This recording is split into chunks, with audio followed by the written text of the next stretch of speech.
Let's get some Adam Lure rolling. Oh, this one. Oh, there you are. We're live.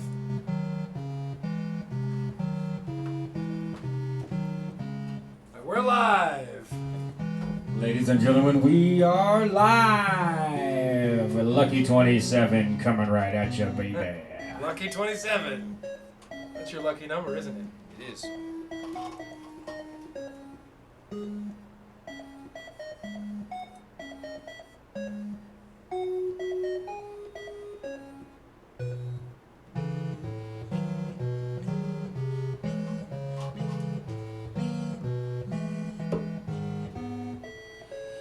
I should do some traditional promotion here. Yeah, time to promote. Oh, that's maybe I'll type that in the side chat here for our friend.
state of the?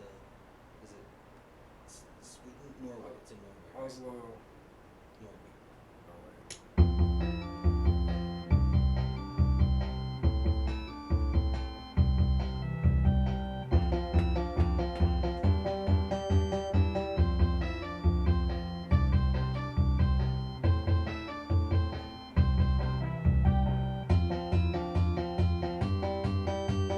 So what are the settings at on this thing?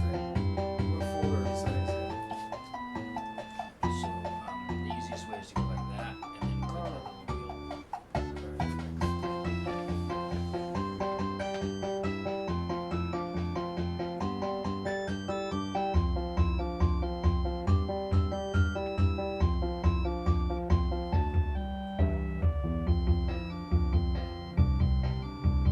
Turn them all off for the show.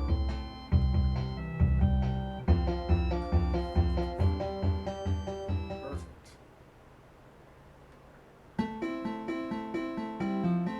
It's going to be a beautiful thing.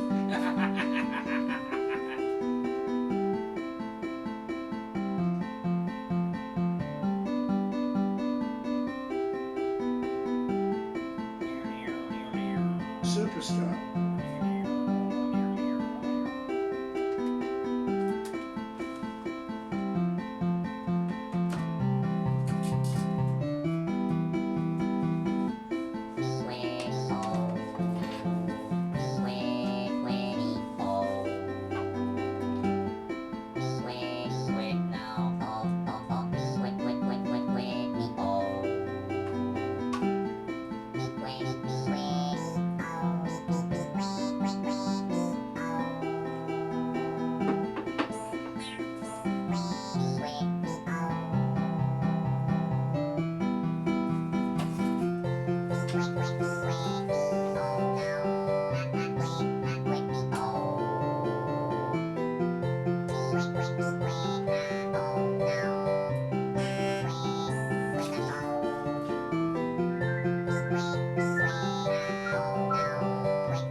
Is it weird? No, it's fine. No one will even notice.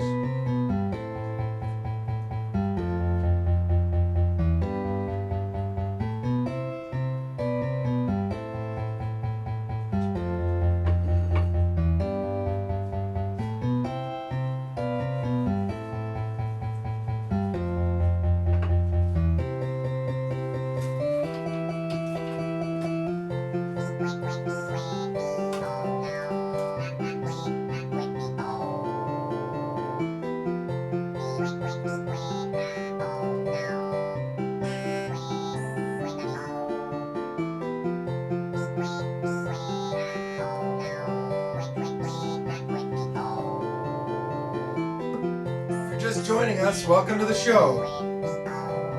Yes, please. Please, welcome to the show. I might be tagging you on Facebook right now. Can't get out of it.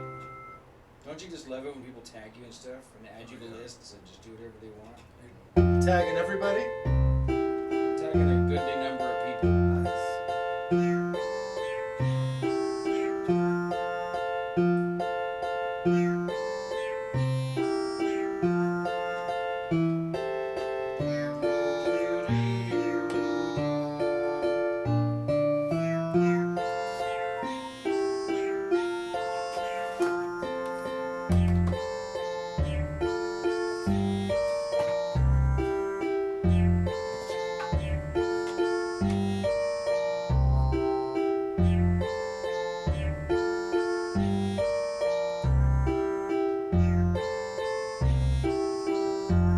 We lost our.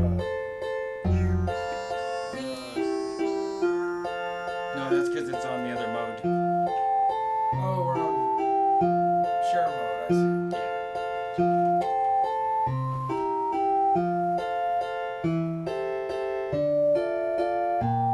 Oh yeah, looks good. You can share it on Facebook. I'm running out of battery, folks. You need a charger? Oh, got one over here. I just can't reach it. I don't want to stand there and do it. Well, you can plug into this if you want. Here.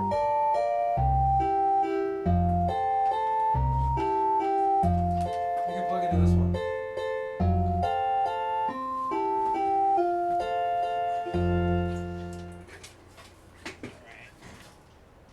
Nasty.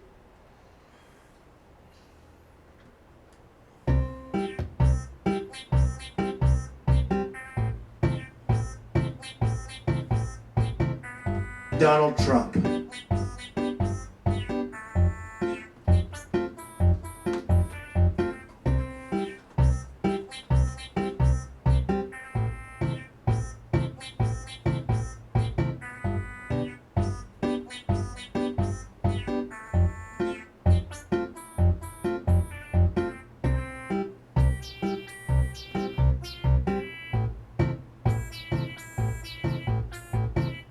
Okay. Oh crap! I didn't tag it. Oh shoot. I got something.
It still didn't tag you?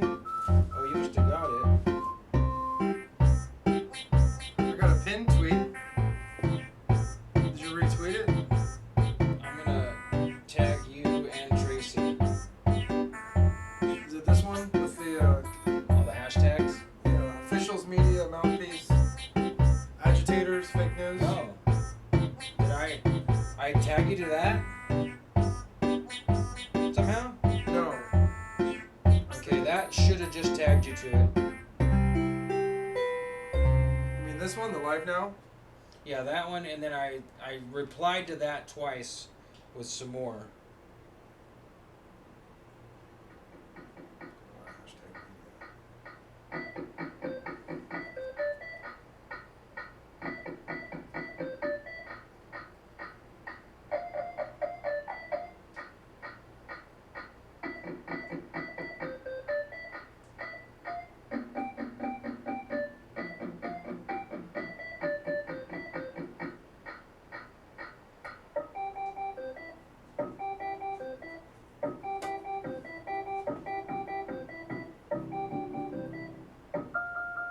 I got 6 people watching. We'll switch over and come join you here in just a second, folks. Thank you for tuning in. I am SB. Sitting next to me is... Jim! My name's Jim! Yeah. Thanks for showing up. So we'll see you here in just a minute.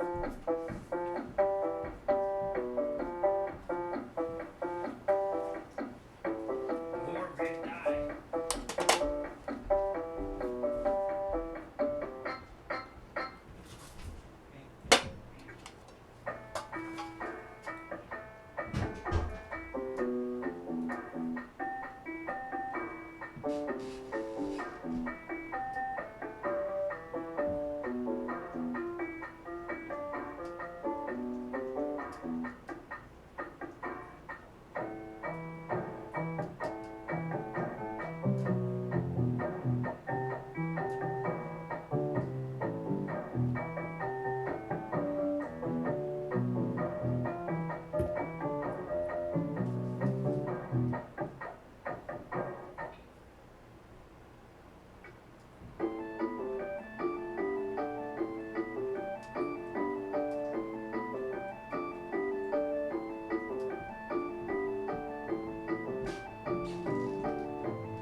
take the Yeah. poison?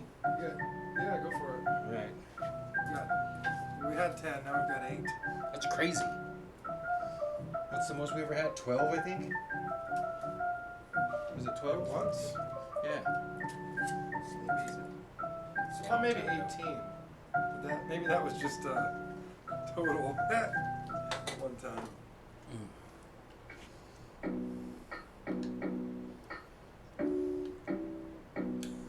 I'm sure if Tracy retweets and tells people on Facebook, She did. then they'll be pouring in and expecting a lot. I don't know about Facebook. She twittered it. Yay!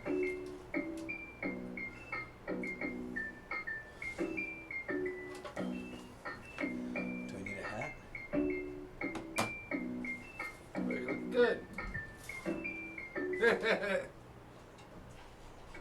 All right. Live SB activate!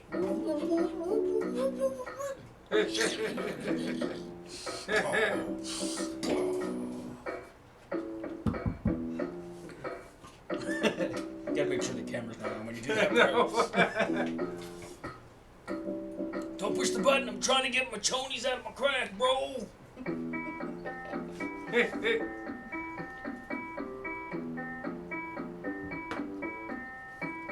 All right. Oh my god, this stuff's gross. Plus ultra hours. Who up? Is what an American one says. Plus ultra hour? Plus ultra hours. Who up? Who up? A new world order. Well, good. We've got a green screen. I'm so proud of that meme. With Chewbacca. No, the last one. A new world a new order. world. With Putin, Trump, and That's a Kim good Jong-un.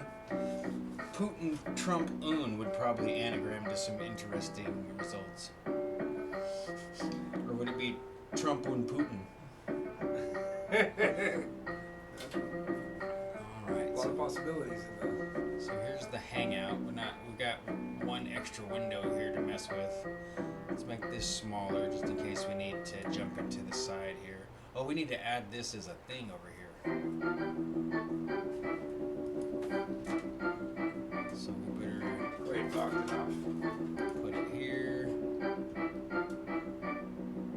Oh yeah, media exam cam. Yeah, we need to add XSplit broadcaster. Maybe we should put a picture in there or something.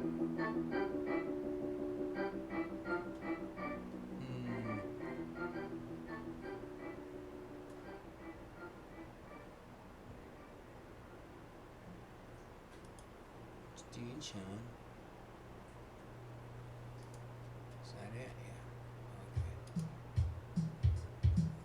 Yeah. Are you gonna cut it smaller so that the chat's not visible in it? Maybe we need to actually add one down here and make this just Just a photograph? yeah. We're using a window capture, right? We should Yeah. So take a picture of something. hang out or I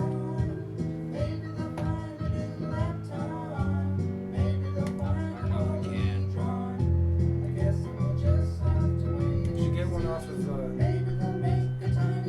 I don't think it'll work because we can't assign it a picture. We'll just have to like you could put it in a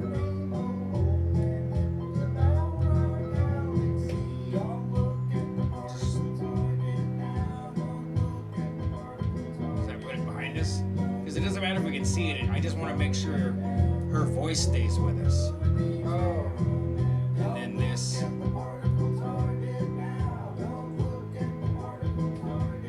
Yeah, but this needs to go to the back. Okay, so.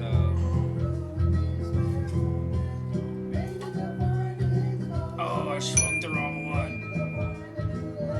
Shrunk the wrong one. Yeah, here.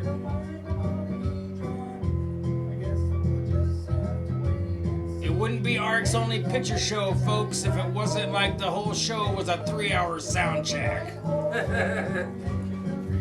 Experiencing technical difficulties. It's better than having all factory difficulties. Does that mean you have trouble smelling things? All factory difficulties. Yeah, it's like riding the bus. Yeah, there are usually some pretty severe olfactory difficulties on the bus. He's gonna sit by you. So we want this one to be big. Be big. Why do we have 2 of those? Because the other one is her. So this one's gonna be... We're gonna have to change the settings on this one. Hi everybody, welcome to our live and very bootstrappy, lean, fly by the seat of our pants show. There's our live dashboard, so this is what it's gonna be. But we're actually gonna have it be like something like this, or... Okay. That's better. Alright. Can we see it? You want to shrink it a little bit so that we've got full, shrink it about another. There, that's enough. And lower it. That's pretty good, huh? And I could shrink your window just a little bit, too. Shrink my window.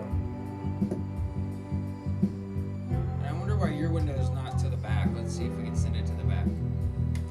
We'll click on that other one first. It should jump it forward. You think so? Yeah. Oh. Raw.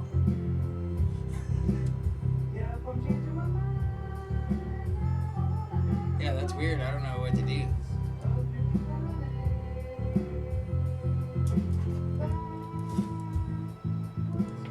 Maybe we can do it this way.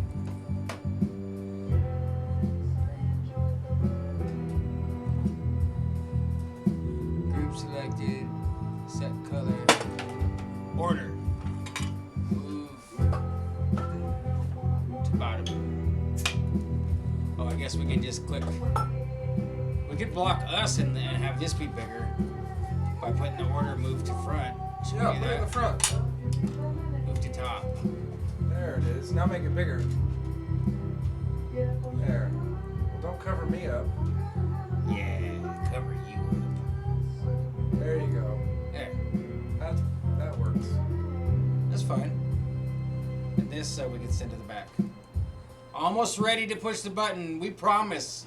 We swear, or whatever. But Jesus says not to do that. I take it back. Let your yeses be yeses and your no's be no's. BS's? BS's? Did you know that BS is SB backwards? Yes, I did. All right. Let's see. There's one more window that I'm used to here. Which one are We you? can close this. Dinosaur Jones. So here's what we're listening to. Yeah, let's make that easy to kill here. Just What happened to our old screens? Is that we're not using that today? Please stay tuned. Oh yeah, we can start there. I mean, that's where we're gonna come in, right? On this. Oh, yeah, I think so. We'll come in on this, and then we'll Is Tracy still going to be make on? sure in Pamela the- Auger's ready. And... Oh, not that one.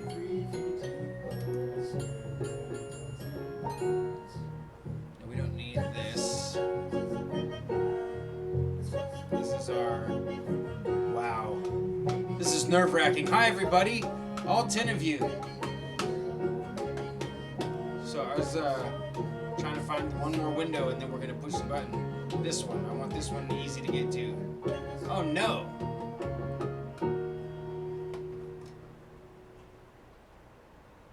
When did that happen? What? OBS It quit? says OBS quit. I'm going to click reopen and see Yeah. what... It's still going here. Yeah, we might wait just a second now to make sure.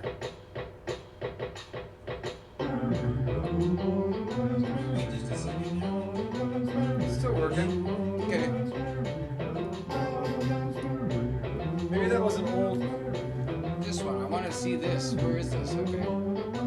It was an old one. Oh, this- My nose be nose. I think that was a comment concerning all factory difficulties.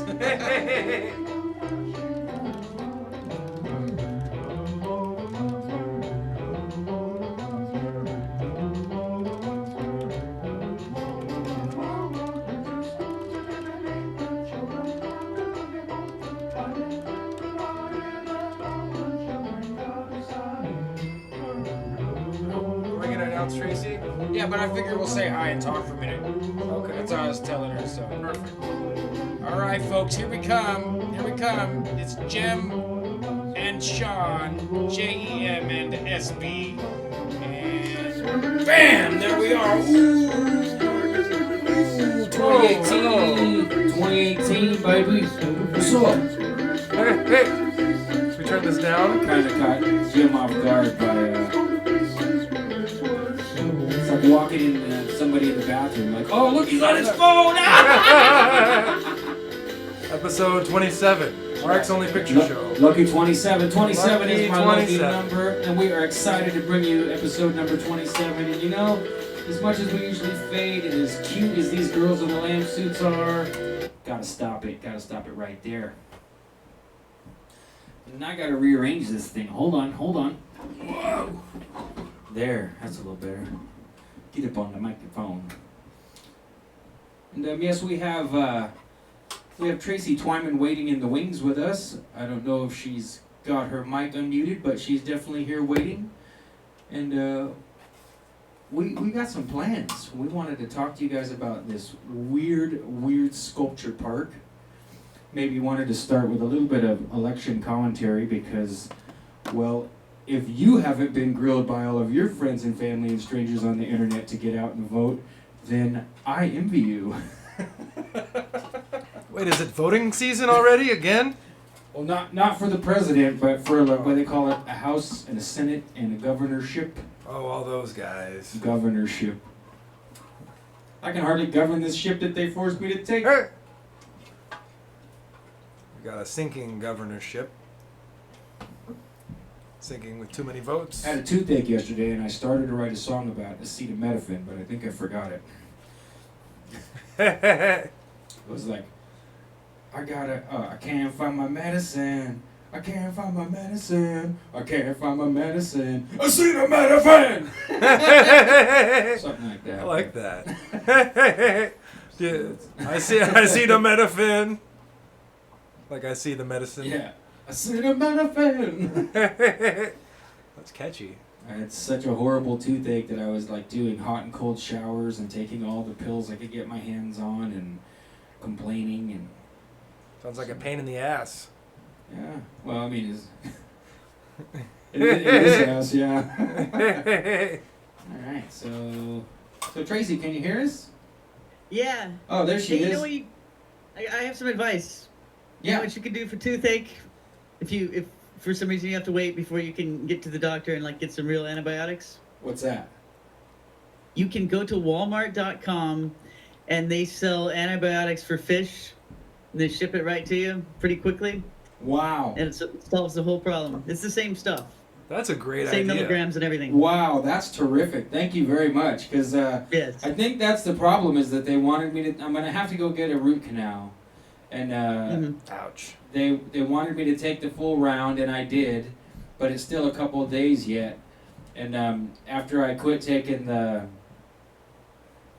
antibiotics, you know, a few days later, it's like I think the nerve in that tooth that they're going to do the root canal on is like actively trying to die. And it was just horrible. But that's a great idea to order fish antibiotics. Cool. The Thank nerve you is very trying to much. die. You could hand it a gun and let it do itself. Yeah, I in. wish, man. I would totally be like, just jump off a cliff or do what you got to do, buddy. Leave me alone.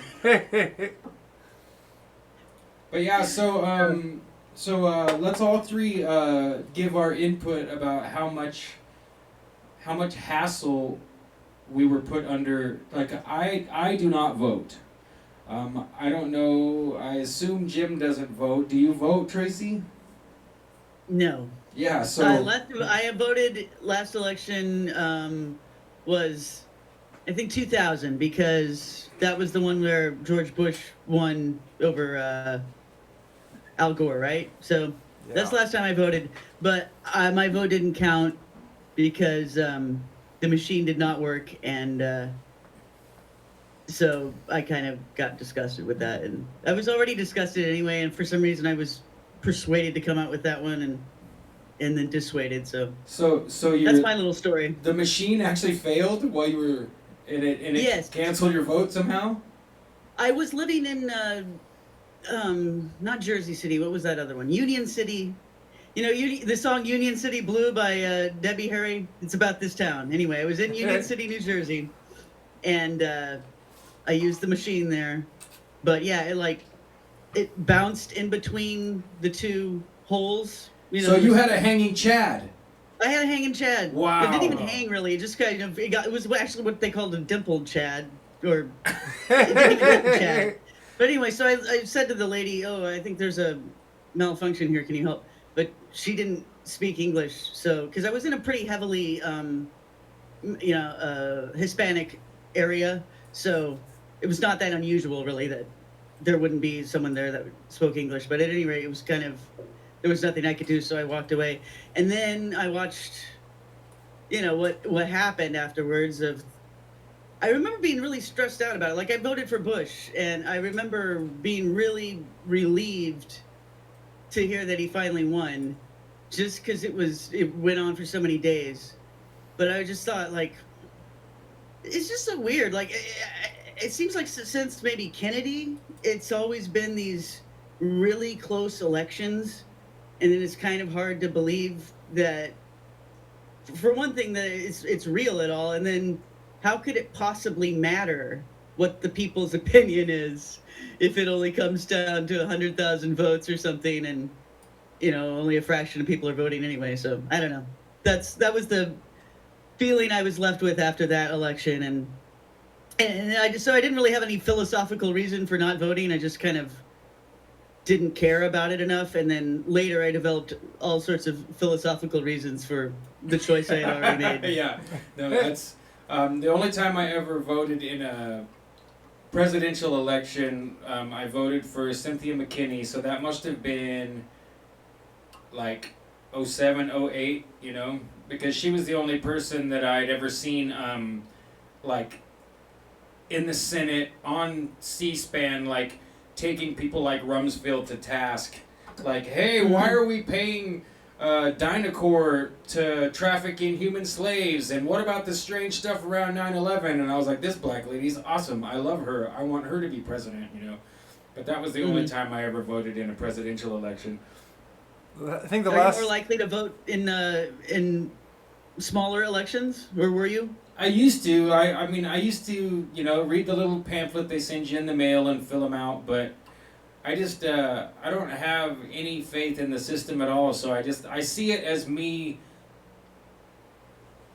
it's like me agreeing to participate is something like permission over myself. Like, I don't grant any permissions over myself, don't, like, I'm not gonna say, oh, well, I threw my little check mark in the box out there under my name, so that means I participated. Like, no, I don't condone or participate in any of this except for that I was born. That's the degree to which I will acknowledge and participate in their crap. Yeah. Yeah. What about you, Jim? Well, I think the last time I voted, it was when Obama was running for president, and I was voting absentee, and I was eating spaghetti, and I spilled some spaghetti sauce on my ballot, and my friend told me that nobody counts them if you got spaghetti sauce on it, and it's just an old anti-Italian law from 100 years ago. So I was like, well, I guess maybe it doesn't matter. I never looked it up, but That's funny. I figured. Oh, we got Probably true. We got some comments here. Winston Smith says louder. We've got Stephen Moose, who's a friend of ours and a consistent chatter in our. He's shit posted in our chat, and it says, "I didn't vote either. My registration was never registered." So, and Moose, if you're listening, let us know if you can hear me, Jim, and especially Tracy. Make sure that you guys give us a heads up on the sound check there, in case we need to adjust anything. But yeah, the other thing I found fascinating was. Well, I mean, it was just so overwhelming. I mean, it's every 4 years, and most people I know say that they don't really care, but then they're like all put under the sway of this spell, and all of a sudden people who, they never talk about politics, or they have a mild political position, they're either more left or more right, but they're not like gung-ho all the time. Or there's one hot button that drives them to go vote. Yeah, or exactly, or one issue, like they're gonna take the guns, or they're gonna stop the abortions, or whatever it is, Yeah. and so it just seemed like this year, I think the social media, the fact that they can kind of all correlate together, like there's not like a platform you can get away from it on, and it becomes more and more participatory by the automatic AI of the platform. Like Facebook is prompting me with like banners like, "Hey, are you registered to vote? You want us to help you? Click right here." And it's like, get this out of my face, It's so strange. Or those ads that say, "This is the most important election of your lifetime." Like every single election. Pretty annoying. I think I got registered back around the time I quit voting. I think someone registered me as a Democrat. So, I mean, that was 18 years ago, but I got a phone call about it, trying to raise money for the local Democrats. And I said, "No, I don't want to do that. Why would you even think that?" And they were like, "Oh, well, you're on our list of registered Democrats." And I just thought, "Oh, man, you dirty scoundrels." So, I wouldn't doubt if I voted for all sorts of things I don't even know about.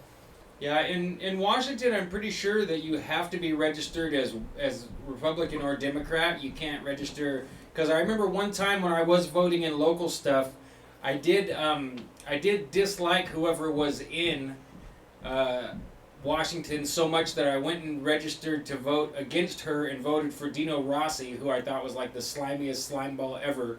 But at the time, I liked him better than whoever she was.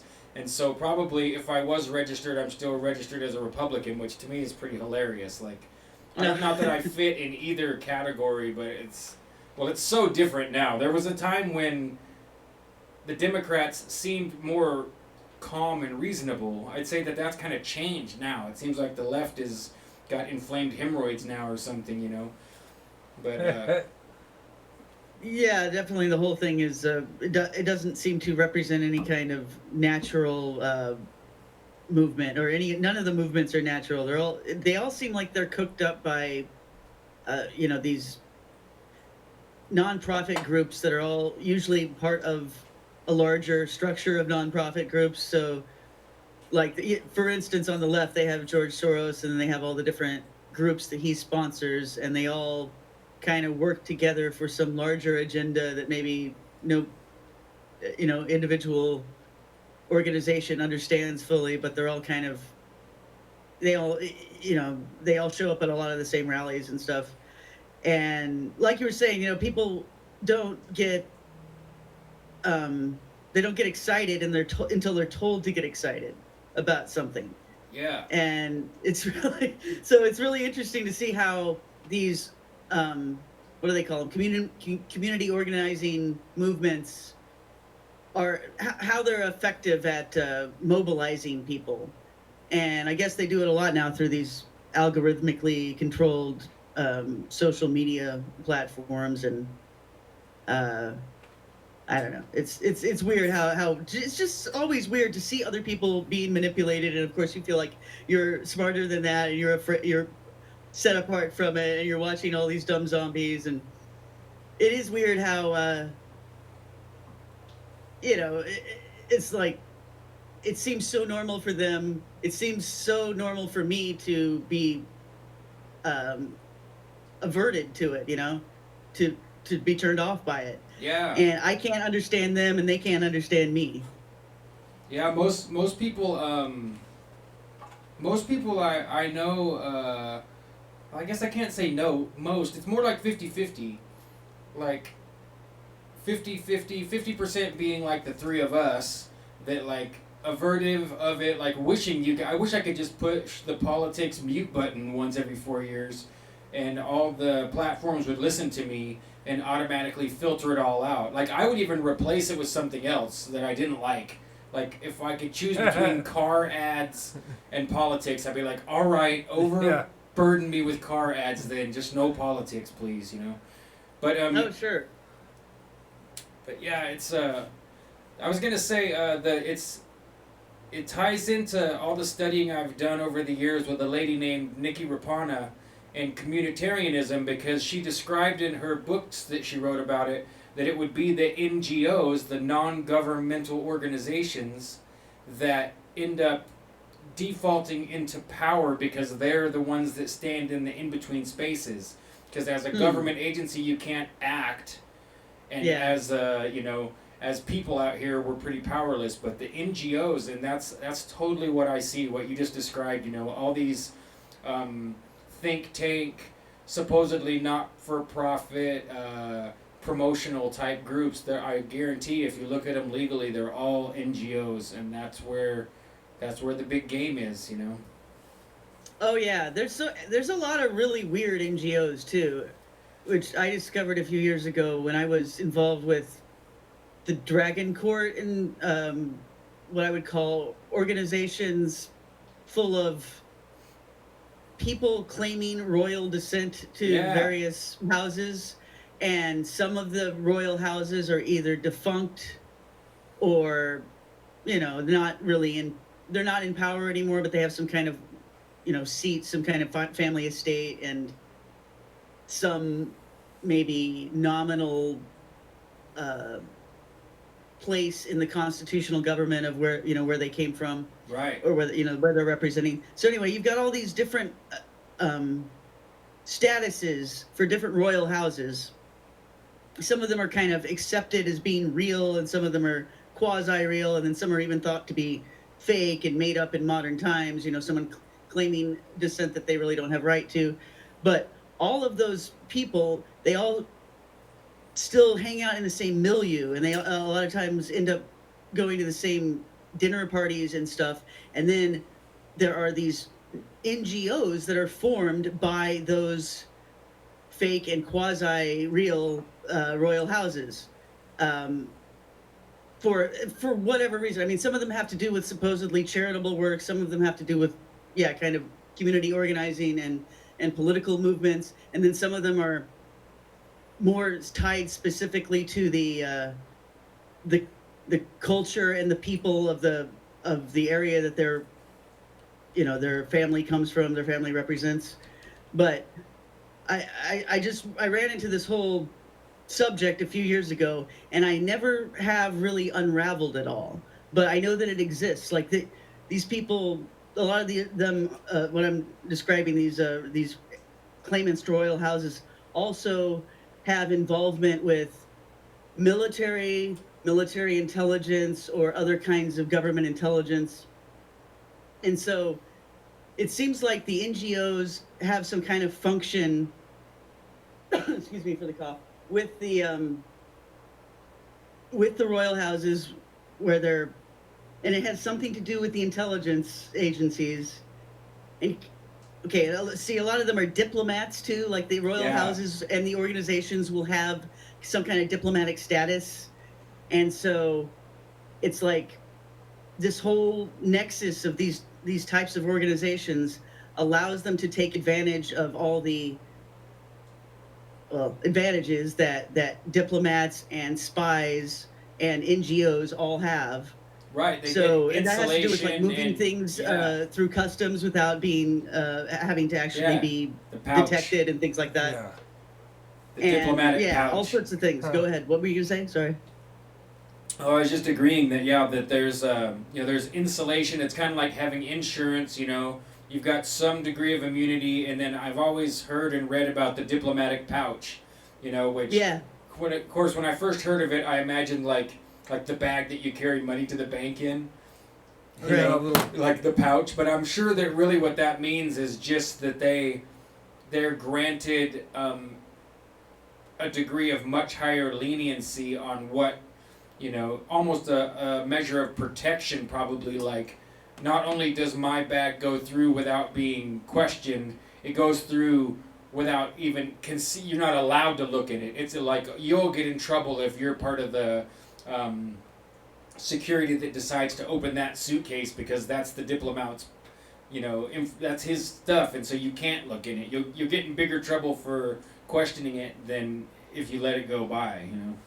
Yeah, and you're right. It could be the size of an envelope, but it could be something as large as a shipping container that you could even put several humans through. Exactly. And it wouldn't be detected. So I absolutely think that diplomats are involved with smuggling humans, but we know that. I mean, that's why Julian Assange is where he is because they can do that, you know. So they can house whatever kind of fugitive they want to. Yeah, and somebody who's high profile and profitable for them to keep as either a boogeyman or a hero like Assange, you'll hear about him all the time. But somebody like, you know, half a dozen underage prostitutes, well, you know, then those don't even exist, right? That's just fantasy. Yeah. Crazy. Yeah. But yeah, if Tracy, if you've never looked at the communitarianism stuff, I could send you a link to her book, because it's not too long and it really clears up a lot of the confusion about the way politics works in the world today. And it's very little known information, because I found a link the other day to a strategy they use, and it's called dynamic silence. And I feel like this is something that you're definitely under too, is that that it's like an unspoken rule to completely ignore and act as if certain information or certain people don't exist, and if they do pop up, then to address them in the most like poo-poo kind of way. Like, don't even, like, they don't even show emotion or seriousness, like, oh yes, of course everyone's heard of them and they're not important, and then immediately move on to the next subject. And my friend Nikki Rapana, it's the same thing. She stumbled onto some stuff with her daughter way back in, gosh, it's got to be in the 90s, in the early 90s, probably 1990 or something. And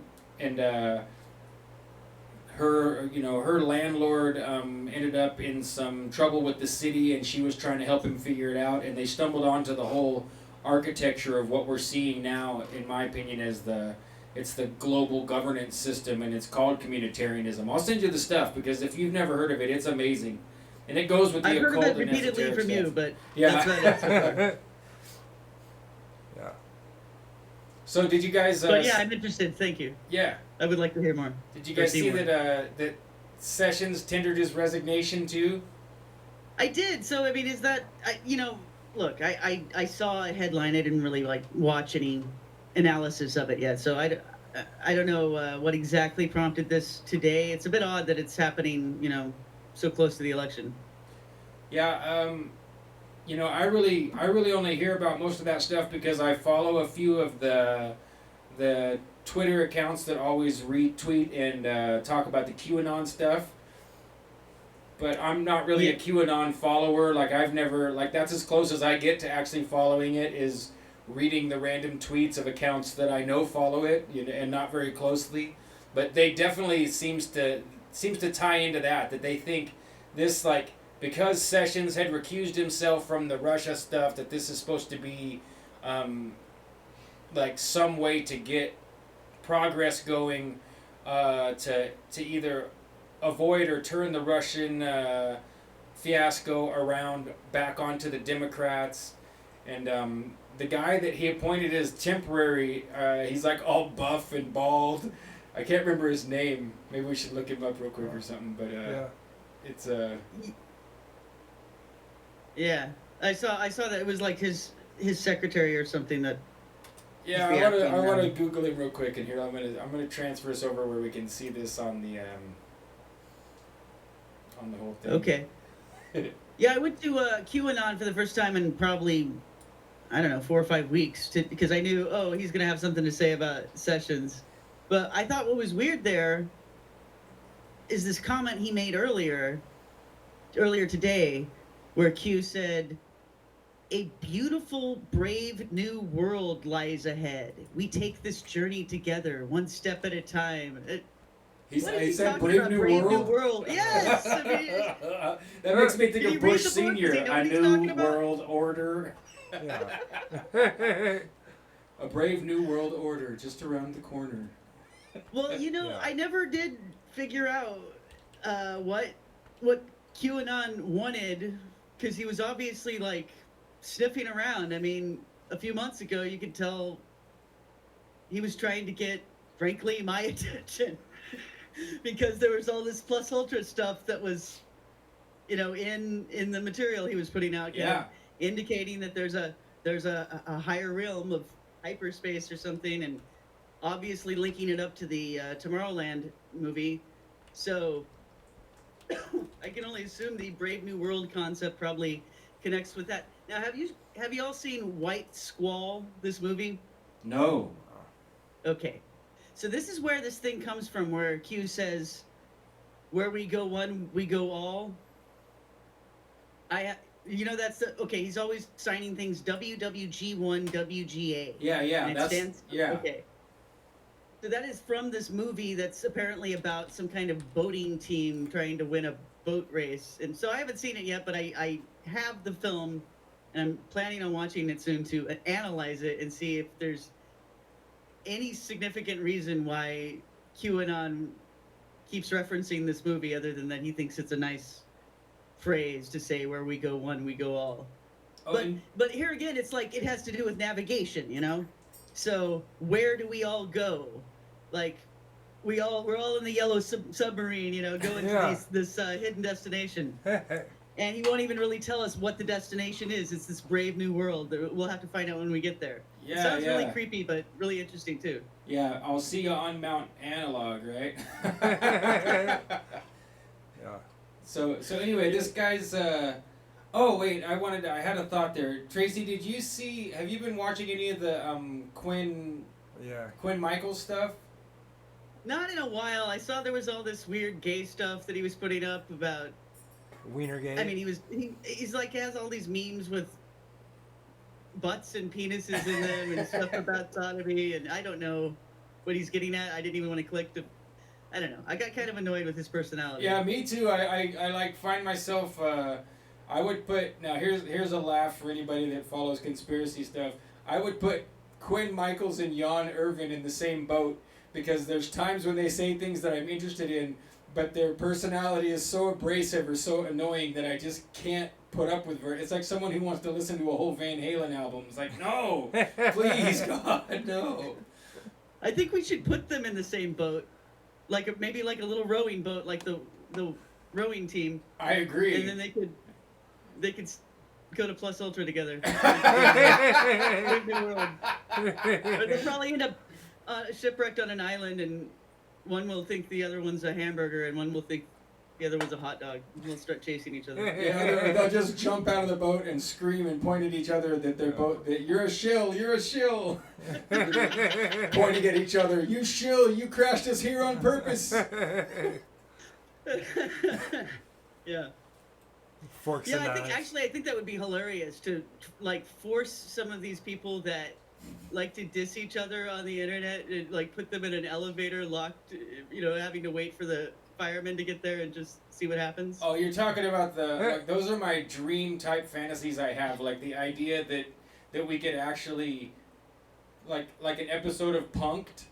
Like somehow you get Quinn Michaels to step into an elevator with Jan Irvin, and they both push their buttons and try and stand there all quietly, and then the elevator shakes really violently and the lights flash and smoke pours out from above, and then and give them all these tools that might help them get out, that none of them really work, so maybe they can escape to the top of the elevator, but then they're stuck. They have to work as a team in order to do it, right? Yeah. The only way they can get out is if they actually A, be quiet, and B, work together, so that we know that there's just no way it's just not going to happen. Yeah. That'd I be think great. someone is going to steal and then ruin this idea for sure. That's perfect. But yeah, the reason I asked about Quinn is because I noticed in a few of the things I've seen not too long ago, he pretty much claims that he's the original QAnon and that they stole the whole idea I from think him. it's Kennedy, his research partner. Yeah, he's got a girl that like articulates herself and her production quality is a little bit better. That like Sort of comes and manages him. Yeah, she explains Quinn Michaels to everybody so that they can understand.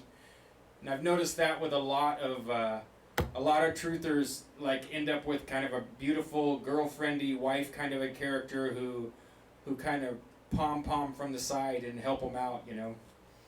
Yeah, I wonder about that. You know, whenever a mind-controlled sex slave has some kind of husband who's always there during the interviews, it usually turns out that like that's, you know, you can tell by if you watch them together a little bit more, you realize, oh, that's the new handler, you know. Yeah. And I wonder if that's what's going on in these relationships too. You know, that they have the honeypot that they send in to control the controlled talent. Right. It always makes me think of that movie with Arnold Schwarzenegger, Total Recall, because they pretty much call her in that movie. They call him his CIA wife, and when he figures it out, she tries to kill him. Oh yeah. Right. And then there's one really crazy thing that I always bring up. That's Peter Kawaja, the man Peter Kawaja. It was like in the 1988, 1990. He had a lady trying to appoint herself as his handler, and he figured it out, and then she became his enemy. Joyce Riley. Wow. I don't know if you ever heard of Joyce Riley, Tracy.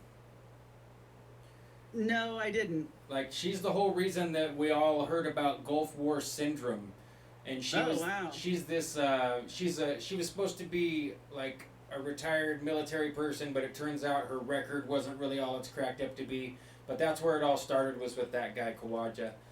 So I always Wow. think of her as like a real CIA wife that something I've heard of that supposedly really happened, you know.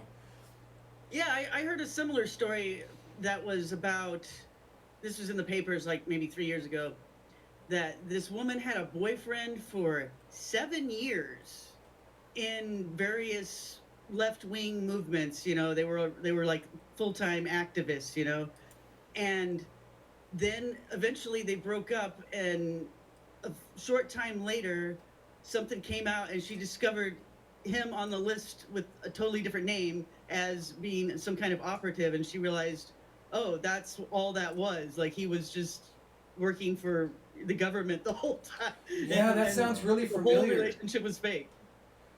I'm sorry, go ahead. No, that just sounds familiar. It's like I might know what you're talking about. And yeah, they put it in the papers. You know, it was like her sad story of, man, I thought I really loved this guy, and then he kind of disappeared, and then I found out he was actually just a spook. And well, it's the same thing with what's his name, the guy who went to Moscow after he outed himself. What's his name? Snowden. Snowden or the Snowden. Okay, yeah. I mean, I remember her story. You know, when she, the girl that he ditched. You know, to go be the hero and then run off to Moscow. And I remember reading her story and how sad she felt, like that this guy never mentioned any of this stuff to her. He was planning on doing this. They lived together. She thought they were going to get married. She thought it was a real life they were building together. And then just all of a sudden she flips on the TV one day and he's in Moscow and he's the most famous guy in the world. And she didn't even know that, you know, he was really working for a CIA contractor or anything, or an NSA contractor. So yeah, I could, you know, I feel sorry for these people. It's a sad, must be, you know, It's a snow really job. sad and stupid feeling when you realize that this has happened to you, you know? Yeah. You gotta get up on your It's a snow job. Yeah, ha, ha. So I was gonna click on a picture of Whitaker here, just because this, like, I only caught a short thread, or let's just click on his. Is that the Wikipedia? Let's just go to Wikipedia for this guy, because I saw somebody posting a bunch of stuff. So Whitaker is the guy that's at least temporarily replacing Jeff Sessions as the AG, The other thing I see is all of the pot people, the marijuana smokers and hemp and marijuana advocates are all like chomping at the bit, hoping that now this means it's a step closer to federal regulations being relaxed, which He kind of looks like the brother-in-law from Breaking Bad, the cop yeah, he does. from Walter White's. If it didn't take so long, I would anagram his name, but that'll have to wait. Oh my gosh, it's my birthday. What's that? Matthew G. Whitaker, born October 29th, 1969. That's my birthday. Off by 6 He has years. the same chart as you. He probably has all the same tendencies as you, right? Yeah. One of the same stars.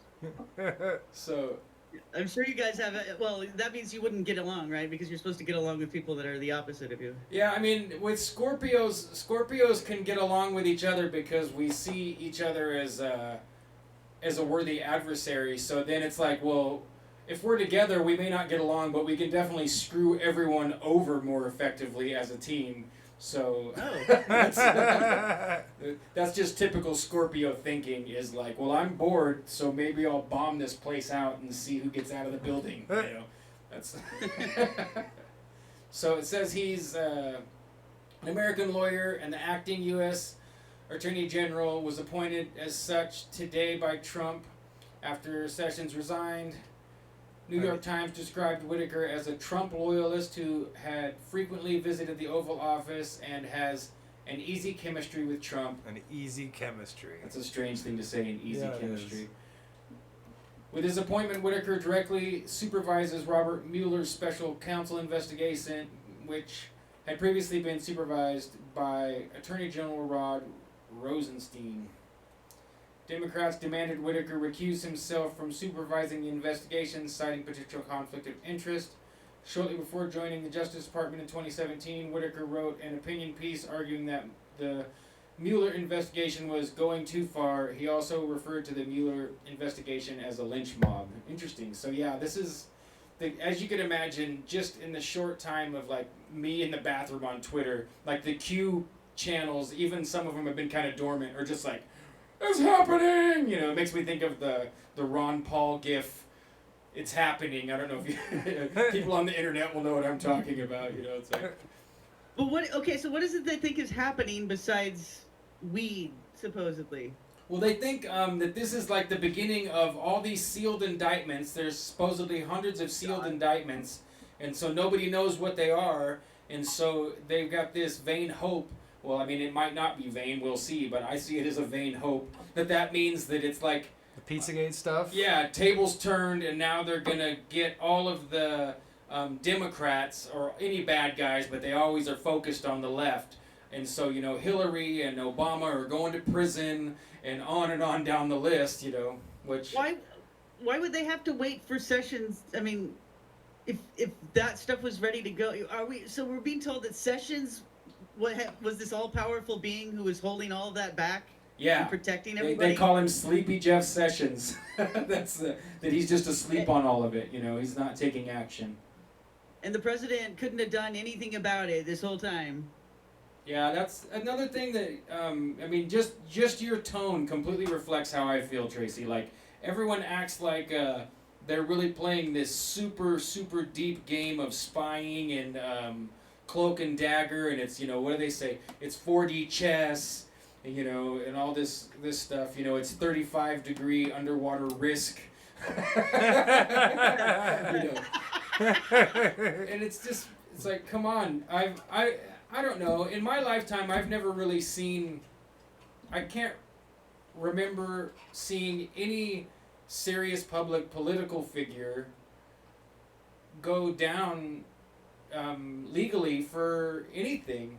I mean, I'm trying really hard right now. Like, okay, like, I mean, they threw the guys from Enron in prison, some of them, but that's not in politics. That's corporate. I can't. Can either of you guys think of one politician that's really been like, they threw him in prison for the rest of his life or anything like that? I can't believe you guys don't remember the 60s, man, and how they changed everything. Don't you remember that? Oh, I try not The to. revolution? Yeah.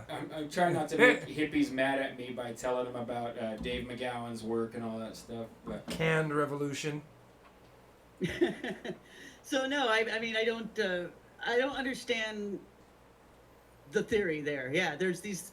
Okay, supposedly the indictments are there. They're all we know about them, according to people that say they know about them, is that they are there and they are in a number greater, much greater than there would normally be at any given time. So, as far as I know, the only indication that any of the other things they're claiming are coming, but we don't really know what these indictments are for. Like, could it be just a whole bunch of Mexican gang members or something? I mean, do we know anything about the people or the crimes indicated by the indictments? no, I mean that's just it, right? They're sealed. I mean a sealed indictment. That's the whole point. Is that whatever's in it, even knowing what the accusations would be, are going to affect the outcome. That's why you seal it, right? I mean, you need to seal it because otherwise you're not going to be able to get a jury, or witnesses are going to be killed, or whatever things politically might happen. That if the nature of the charges are revealed, then it's going to ruin the potential for it to be effective. So I mean, I love that as far as like a reality TV show, that being our entire country and the whole world, it's a wonderful thing because they've got us all on this cliffhanger. So you've got the entire furious, butthurt left, and they're like, finally it's going to happen. We are going to impeach Trump, and we're going to throw all of his cronies in prison, and we're finally going to save the environment, and and the transsexuals are going to have freedom and all the stuff that they imagine. And then on the right you have the same thing, like that's it. He's going to turn the tables with the old double cross, and Obama and Hillary and all of their cronies are going to prison, and we're going to throw all the pedophiles into the meat choppers, and really we have no idea. Like there's zero real information. Okay, but all right, and this comes from Anonymous posting on the QAnon board. POTUS just said, quote, "These people are sick." And that is the kind of thing the QAnon would say, right? So that shows that POTUS is on board. These people are sick. You know what that means. It's so true. I mean, like, they show a picture of, like, blurry curtains in the White House, and they're like, see? QAnon's in the Oval Office right now. This is hilarious. Like, I don't know. If anything, Trump's election at least made politics entertaining again. Because I was completely, was it you talking to Alex Rivera about how they used the beam magic to get people polarized at this election, or was that Alex talking to somebody else? Because it's so true. I was so dead to politics, and the night of the election, assuming that Hillary Clinton would win, I was like with one eye open, opening Twitter, like I'm going to see what's going on. I wonder if it's over yet.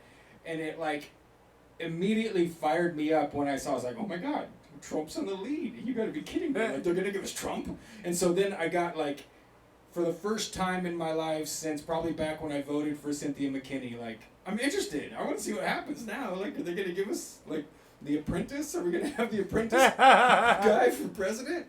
You're fired. So since then, I do chime in and go look at it, but I don't feel pulled or pushed like most people that are involved do. I just think it's all hilarious. I find Trump endlessly entertaining, but I don't take any of it seriously. They're actors. They're all actors, literally on stage wearing makeup and bright lights and reading from scripts. So it's hard to take them serious. I think that they're probably actors. Why am I echoing like that? That's not. Are you hearing me echo? Yeah, it's not coming through on here, I don't think. All right, I'm gonna actually restart or something. Okay. Wait, it stopped. It stopped. Okay. I totally forgot what I was saying, but I said it, I heard myself say it while I was saying it. Yeah, you Whatever said it was. we were talking about them being actors. Oh yes, I was remembering the election night, and you were saying it got you interested that finally something dramatic was happening on TV, right? And I remember the most exciting thing about the night was waiting for Hillary Clinton to come out and give her concession speech. And then finally, like 2 or 3 hours later, Podesta has to come out and say, "Oh, well, we'll know more tomorrow." And like everybody already knew. And, most of the people in the audience had already gone home. And it was just really, really weird and hilarious. like- And you knew, like, okay, she's beating Bill over the head with a broken bottle right now. And that's why she's not on TV. Throwing a huge fit. I've always like tried to fathom what was really happening, because is she having like a complete violent breakdown, and where like people are restraining her from attacking Bill Clinton and other people close to her, or is she just like realized she's gonna lose, and so she started just tossing them back, and so they're like, we can't send her out there, she'll fall off the stage, I've always wondered like what, because it certainly seemed like, because she went dark for what, like 3 weeks? Yeah, and then she had that weird walk in the park where she accidentally ran into some voter, and then they took some photos. Do you remember that? Yeah. Like, yeah, she went into hiding for a long time, and the story from that night from someone who was in the room was that, yeah, she did start beating up Podesta and her husband physically, and kind of had to be put to bed, and then they assigned Podesta the job of coming out to say there won't be a concession speech tonight. And I think he even tried to put it in doubt whether the numbers had been counted correctly, and like we'll talk about it tomorrow when we know for sure, or something like that. So this is the thing where you wonder if it's scripted, because usually the script isn't that clever, and everything that happened this election is kind of, the details of it are kind of the sort of thing you couldn't make up, or it seems that way. Yeah. But when you're talking about meme magic, okay, sometimes magic writes the script in a weird way, So it's quite possible, politics is a reality show with, reality shows aren't real so much, but it's ad-libbed with a lot of pre-planning. Loosely and I think scripted. that might be what we're dealing with here. Yeah, I think that's like it's improv, like true improv. People think of stand-up comedy when you say improv, but real improv is that, right? Like we have a really loose script and a concept. What Jim and I do here in this show is pretty same, We'll get some basic ideas, get a reasonable idea of when we're going to do what bit, and other than that, we're just kind of flying by the seat of our pants. And that's definitely how this election with Trump and Hillary felt. Like all of a sudden it seemed way less scripted and way more exciting, and it sucked us all, like it re-energized a bunch of people who were completely jaded, and it was grayed off in my mind, like politics, like what are you talking about, And now, the players seem surprised when things change. Yeah, exactly. Everybody seemed shocked, like they pulled Trump a seemed fast shocked. one on every. Yeah, I think Trump was probably shocked that he won. I really do, but I don't know. It's so weird. I think that he may not have known for sure he was going to win, but he had some real seemingly misplaced confidence, right? And so he wasn't nearly as shocked as she was or other people. Right. And that's what I noticed. So it could be, if we're dealing with the script, and if it's anything like what is being indicated by QAnon people, which is military people going to Trump before the election and saying, we need someone who's a little bit outside of the present power structure to help get it back into something we can have more access to. And so it could be that some of this stuff was pre-planned and nobody happened to mention it to Hillary that she was scheduled to take a fall. And maybe they had to do that because they knew she wouldn't play otherwise, Because she's the kind of, I definitely think of her as this, Godfather character. She's this crime boss. Yeah. And me too. so, I see that for sure. Yeah, she doesn't seem like just a script reader at all to me. And so I think that this game was played by someone over her head, and that's why she was so mad about it, was that she thought everything was under control and it wasn't. Right, just the opposite. She was double-crossed. Yeah. I get that feeling too, that Hillary was double-crossed. Did you see those videos of, or I guess photography and videos of, there was like a bishop in New York and they were having this big dinner and Trump was on one side and Hillary was on the other side. And during a prayer, like everybody had their eyes closed and the bishop kind of came over and elbowed Trump and he like nodded his head like that. Yeah. It's like he was getting like a wink. Yeah, Or something. that whole dinner is crazy. I know what you're talking about. It's the Bishop of New York. Bishop of New York. I can't remember his name. He's like the Pope of America. That's That's what they Yeah, I call him. remember it. I remember it because he made like Trump made some really rude comments about Hillary, right? Yeah, to her he's face. like, because she hates Catholics, you know. And it's like a huge Catholic dinner. Yeah. Yeah, that was funny. Like this picture right here. I don't know if... I mean, that was way funnier than all of the press correspondence dinners he's skipped so far. Oh, look, this one's the last one. I don't know if you can see that on the screen or not, Tracy. I don't know how fast it changes. I see you typing out Bishop of New York right now. Oh, okay, yeah. So the picture that's about to pop up is John Kerry and Obama both sitting to the left and right of this guy. And they're all just having a big hearty laugh. Yeah. There's a hilarious subreddit. Well, it's not supposed to be funny, but it's called Rome Rules, and it's all based on the theory that the empire never ended, that the Roman Empire just faked its own death, and that they're still controlling everything from behind the scenes. And this dinner, whenever I see these pictures and stuff, it always makes me think like this is sure a little bit of circumstantial evidence towards that idea. Mm-hmm. That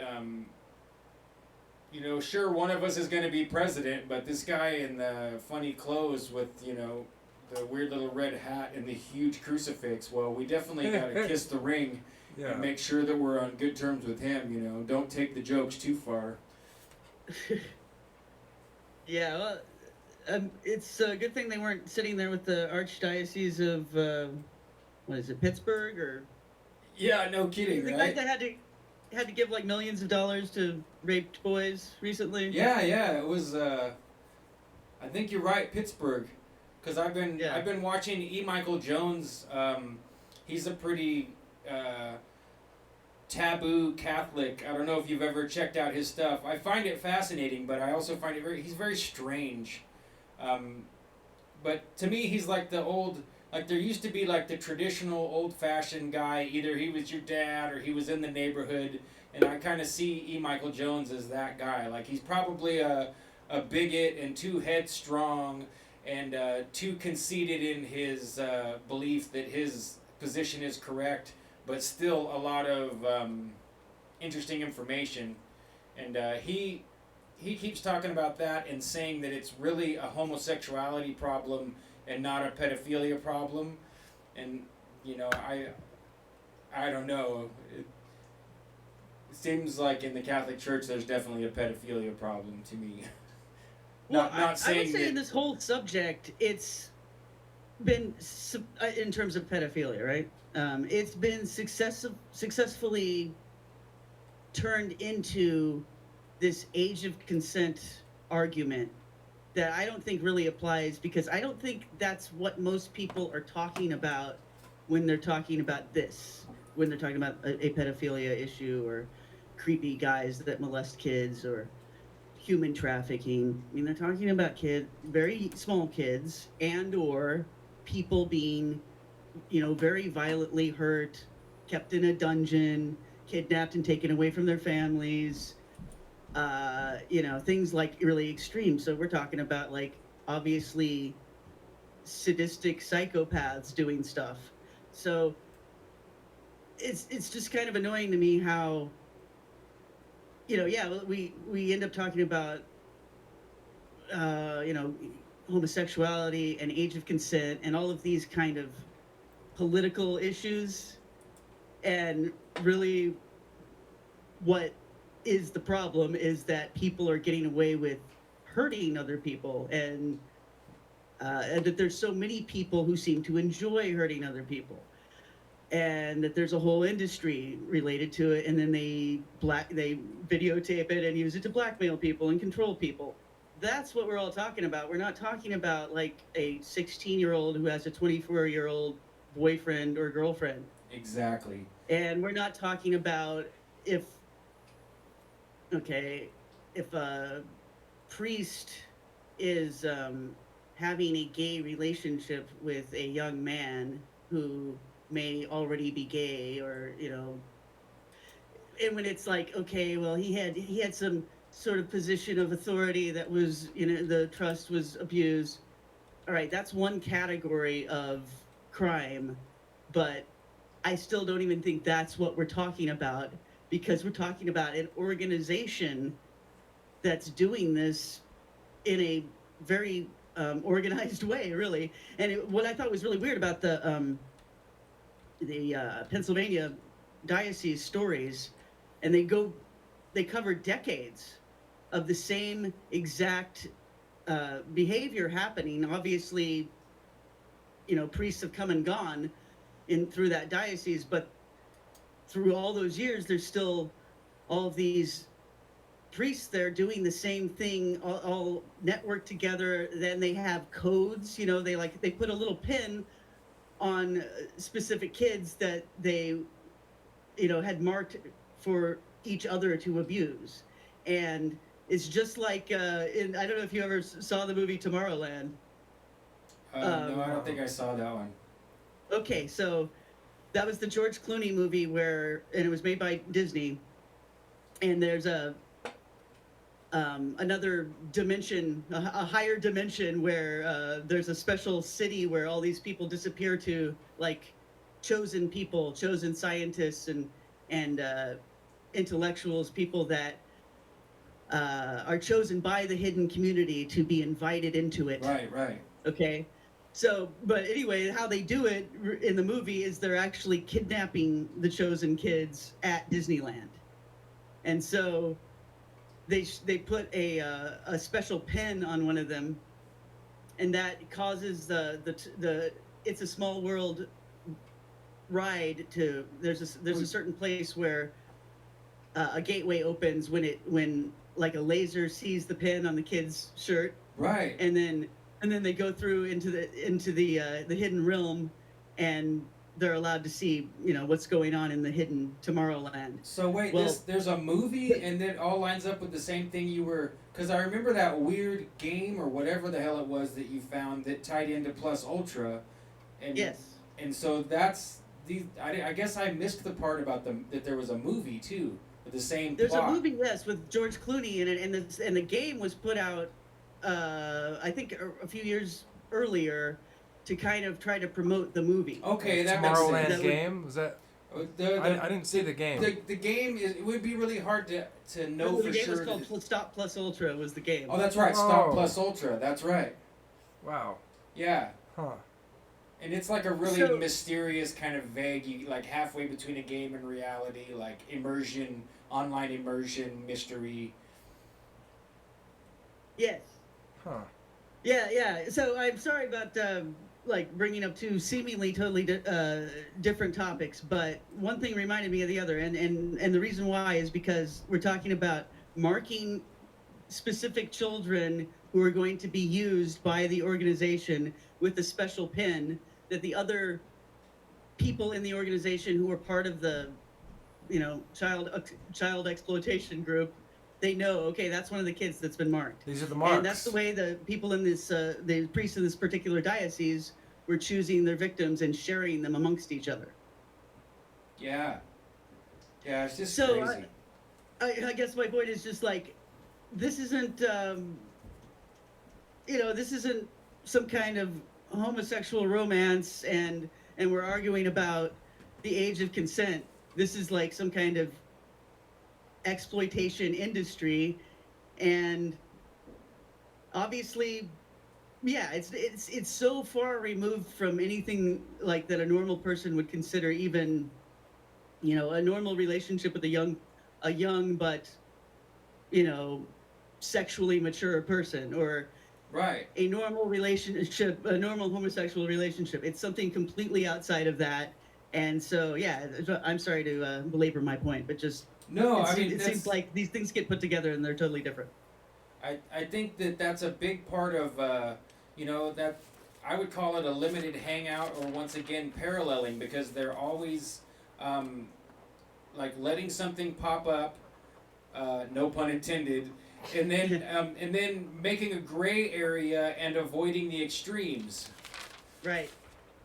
But yeah, remember Milo Yiannopoulos? Yeah. Yeah, they were grooming him to be a big star, and we were all supposed to be so intrigued by the fact that he was conservative, whatever that's supposed to mean. Right. Now, but I'm also what was it? Gay and Catholic and only likes black guys.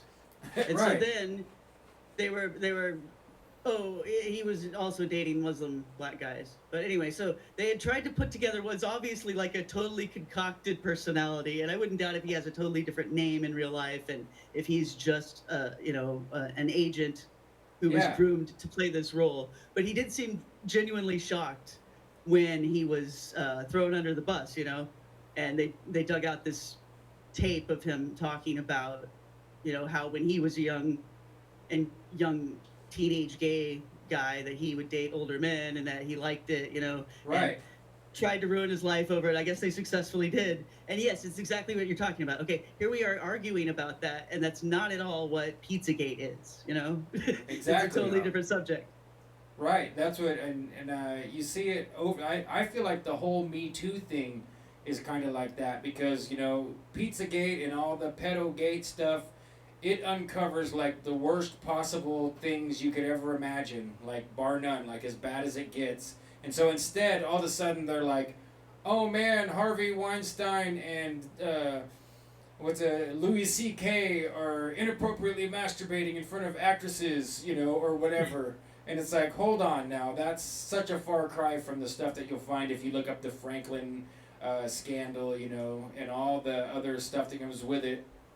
And if you're bold like the three of us are, and you actually keep following leads, I mean, you arrive in places that you don't want to talk about to anyone ever. You can't ever get back from knowing about how far the ritual, magic, and the abuse and the purpose behind all of it goes. And I think they're trying to get everybody to think about that for the shortest period of time, and then change the subject to but these priests, they're grooming these boys, for sex when they're, only 14. Like, no, that's not even close to what the real problem that everyone's upset about has nothing to do. Anyone who has gay friends knows that in the gay men's community, it's very well known that older men and younger boys are attracted to and get involved with each other, and almost anyone that's around it is uncomfortable by it, even other people in that community, like it's just part of that culture. And I'm not being critical of it, that's just, it's no different for straight men, all men who are older have at least one or two friends that are attracted to girls that are younger than you think is appropriate, and you just either roll your eyes or you disenfranchise yourself from that person because it's just not right, so it's no different. But that's not the negative side that everybody who's researching things like Pizzagate, that's not what we're concerned about. We're concerned about much, much worse things. Jim, are you trying to get in there about something? Oh no, I was Trying to jump in? just nodding my head there. Okay. Well, there's a topic that I think once people start studying it, that can help them kind of get beyond these mental traps that we're talking about and really understand the darker and deeper issue of human trafficking and the industry of physically and mentally hurting people, killing people on video, and the black market trade of that. So the subject I'm talking about is smiley face killings. The smiley face killers, they call them, all right? So William Ramsey is one of the guys that writes about this subject. There's a few others that write about it. And it's all, the victims are all men in their 20s. and they disappear sometimes after a night of drinking. Sometimes they weren't even seen drinking, but later, when their body's found, there's alcohol in their system. So that's considered to be what contributed to their death. It's usually ruled an accidental drowning. But as William Ramsey points out, a lot of times these bodies wash up weeks later, but without having decomposed in the water for more than a day or two. Right. So it indicates that they've been taken somewhere Dumped. and imprisoned for some time. And then a lot of times you'll find cigarette burns and other signs of torture, and signs that they were drowned in a way, not just like drowned all at once, but asphyxiated with starting and stopping over and over again, like a waterboarding kind of Right. situation. Wow. And so all the evidence indicates that there's some group of people, maybe he thinks they meet online somewhere, and he hasn't found their hidden chat rooms yet, but that indicates where they're probably coming from, how they meet together and plan. And then they plan to, they usually get these guys knocked out with a roofie, and that's how they kidnap them. That's how they make them vulnerable. So they knock these guys out, kidnap them, torture them for a while, dump them in the water, and then they put a little marking nearby of a smiley face that's a signal to other people in the group that, hey, this is one of ours. This is one of the things we did. And he thinks, yeah, there's people that do this for fun. He seems to think it's probably some kind of OTO offshoot, or some kind of process church offshoot, or something like that. Yeah. Chaos magicians, he thinks. And I think he's absolutely right, because I know what he's talking about, and it matches up with all the other stuff that I've been running into in the last few months that does, a lot of times the victims are the typical women or children, but it doesn't have to be, So yeah, it's not motivated by pedophilia. I even hate that word, because it has philia in it, which is, a Greek word for love, and it has nothing to do with love. Right. Yeah, that's just it. It's not even sexuality, beyond, really, Exactly. It's even beyond because I've pointed out to people for years that there's a distinction between pedophilia. They call it ephebophilia, when people are attracted to teenagers. And so, if you're going to be specific and talk about something, the idea of loving children, even that is horrible of a thought and as horrible of a thing as it is not nearly as bad as ritual torture and abuse, and there's lots of S&M communities and stuff that promote like a healthy way to be involved in, they call them games or sex play, but then there's also lots that stem off from that into things that make 50 Shades of Grey look like nothing at all. And even 50 Shades of Grey, if anybody read or watched any of that stuff, it's not within the boundaries of what people would call a healthy BSDM type relationships at all. It's really abusive and bad, and it just goes downhill from there. And I think anyone listening to this, if you haven't checked out William Ramsey's work, he's great. I've listened to quite a few of his interviews. I haven't bought any of his books yet, but William Ramsey's stuff about 9/11, his stuff about the smiley face killers, is all really interesting and compelling to check out. Have you ever done an interview with him, Tracy? No, but I want to. I've watched his whole documentary about that subject, and I think that the stuff that's in my new ebook, or whatever you want to call it, about the what I called Secret of Minnie's Moose, and it's kind of about decoding a lot of codes I see in pop culture having to do with the mystique, the occult symbolism of giving someone a roofie or slipping them a Mickey. Right. Okay. And I wanted to put that information under his nose and see if it is useful to him and if it intersects with the research he's doing, because I figure it probably does. So yeah, I want to talk to Ramsey very soon, and if you guys want to be involved in that, yeah, maybe I'll hit him up and see, because I would love to talk to William Ramsey too, because he's just so much up the same alley. And I know that he's also he's done great interviews with Jason Horsley. If you've never listened to those ones, the talks he has with Jason Horsley are very good. But Tracy, we were thinking to I haven't heard it yet. we were thinking Yeah, to go take ahead. a 5-minute break and then come back and maybe talk about these sculptures. Is that cool? Yeah. How much longer are we going to be on the air Um, totally? well, we usually go to 10 o'clock, but you don't have to stick around the whole time. All right. Yeah. Let's, if you don't mind, yeah, let's take a break and then I'll do a segment about the statues and then I'll put my kid to bed here. Cool. All right. So give us 5 minutes and we'll throw the memes back on for a second and then we'll be right back. Thank you. All right, everybody. We're gonna take 5 minutes, and then we're gonna pick Tracy's brain about the reptile statues. And thanks for sticking around. Boy, what should we put on for music, Jim? RX only Yeah, I guess we always do RX only Panacea. Huh? Panacea. There it is. Panacea Reverb Nation. That's the one. Some good music, I you guess guys. we need some Definitely some good music here. intermemtion. Those working?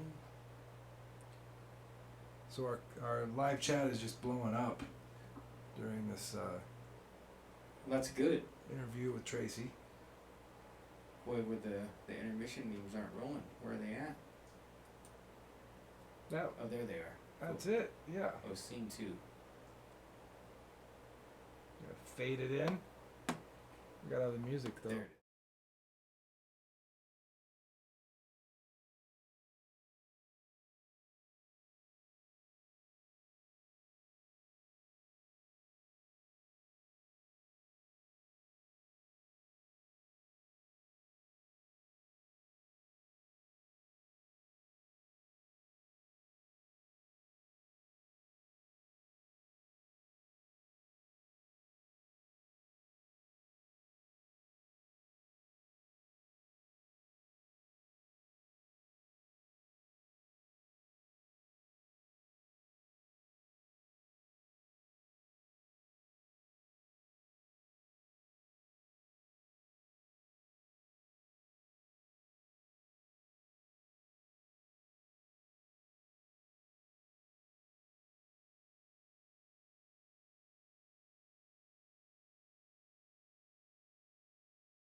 back.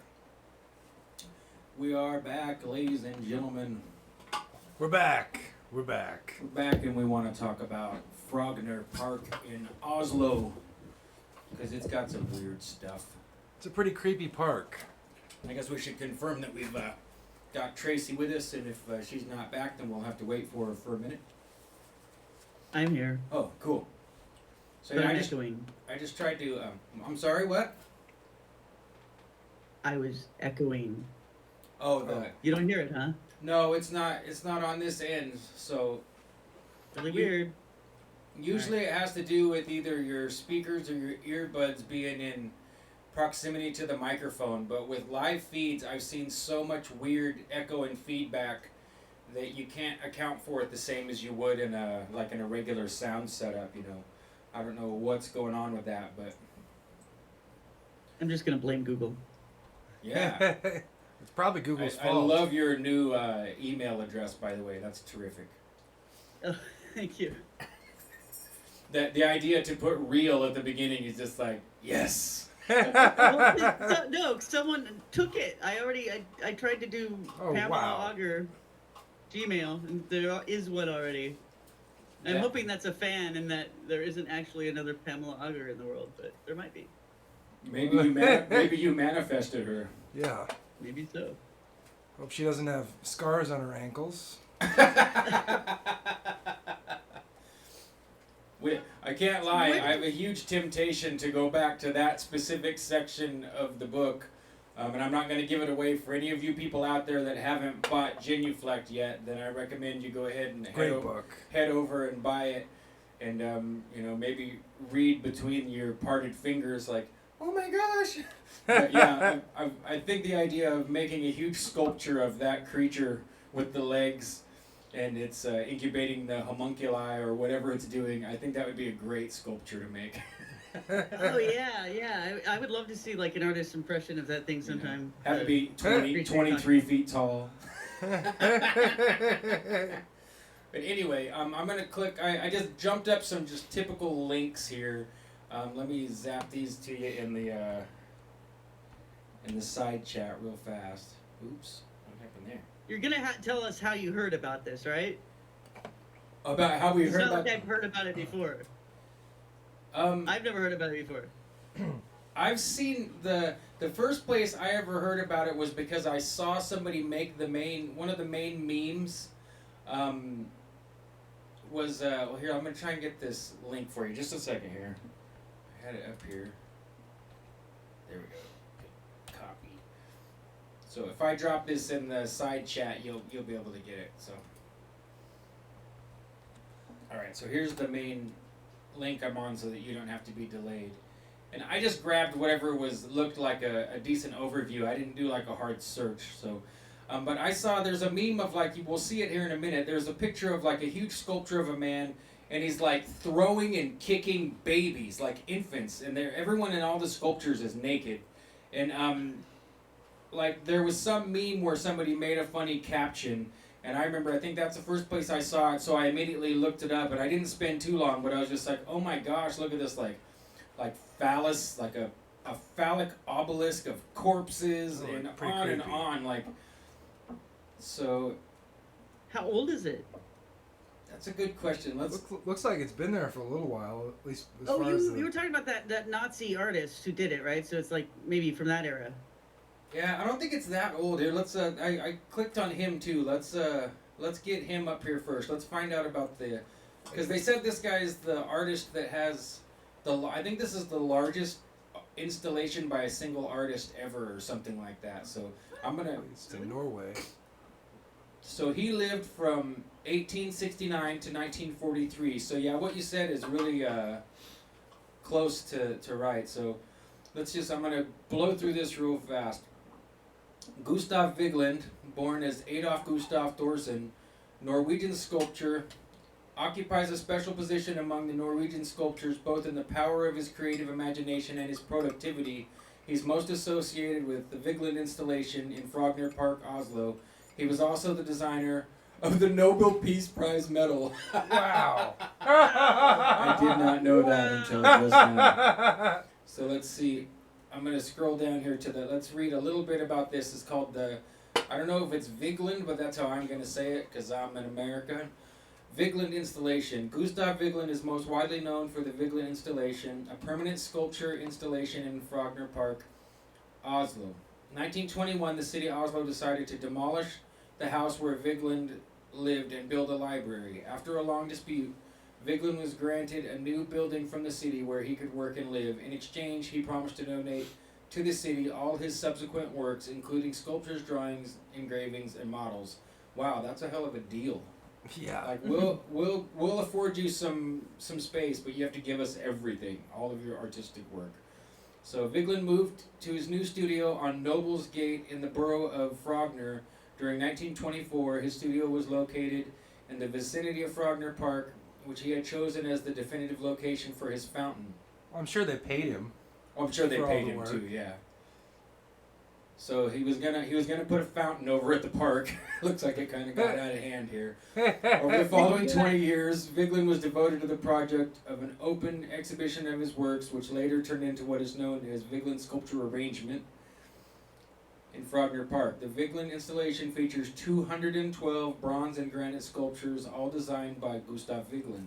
The sculptures culminate in the famous monolith with its 121 figures struggling to reach the top of the sculpture. So, and then it goes on to say that he also has a museum. And, I mean, so this guy's pretty trippy, and yeah, it sounds like the... Sounds like the dates Like are... what? Like the dates are... I paused trying to see if I could get an actual date. He died in 43, so this is all like leading up... Sounds like it's all leading up to World War II, you know? So, you know what? We've got to get a hold of the 2 episodes of The Love Boat that were featured Frogner Park. Really? So there's a 2 episode special where some of the crew visited and saw Vigeland sculptures in Frogner Park. Whoa. Wow, yeah, I will definitely find that. I will find that. I mean, it must be. I mean, if they stretched it out over 2 episodes, I'll bet you there's a lot of scenes of them amongst these statues. That's got to be great. Yeah, I want to see it. So yeah, this picture here is the first thing that I ever saw coming from this man's work, and you know, someone had made it into a meme, like, you know, I don't remember what it was, but I just remembered like Googling this really quick, like, what in the world is this sculpture? This like naked man abusing these babies. Is he swinging them around by their umbilical It cords? looks like he's just like. It reminds me of the ancient stories we hear of soldiers massacring towns. You know, that's what this form has always made me think of that. But Tracy, the reason I thought of you was because I thought you had mentioned to me something about the idea that either lizards or dragons or snakes were hiding inside of knights' armor. And so maybe I was getting you and the lady from the New Earth YouTube channel confused, but it also made me think of Abraxas.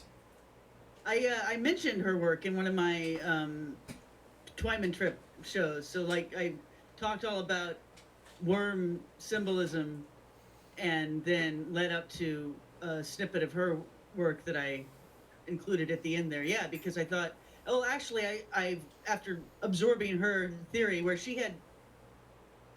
For one thing, she mentioned that there were stories about knights that never left their armor. You know, they were always seen wearing it whenever they left their castle. And then she had a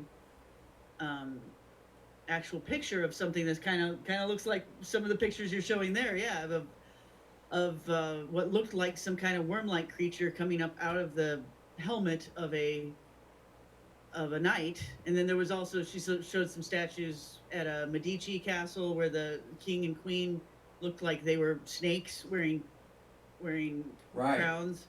So and she mentioned that sometimes, okay, these knights that would never leave their armor would have someone like pour their food and water through the mouthpiece of their helmet.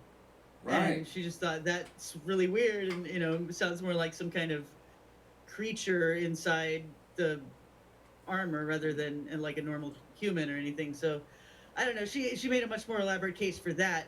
but it matched up with some of the imagery I was finding in Mysterium Baphometus Revelatum, which was this book written in the 1800s that was about a bunch of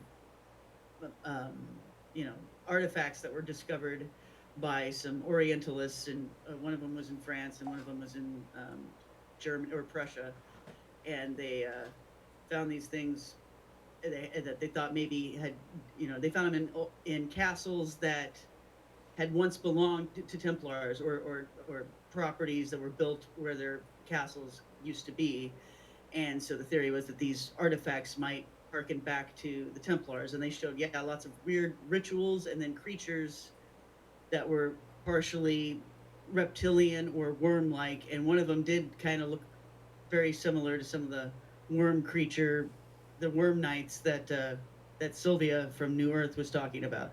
So I found her theory, you know, as plausible as some of the other things I've considered, and I definitely have considered the idea that maybe some of the primordial beings of the universe that the mythologies of so-called ancient people talk about when they describe the god of heaven and earth, or the god of heaven and the goddess earth, and how they supposedly came from one creature that used to be hermaphroditic and it got split apart from the inside by its own baby.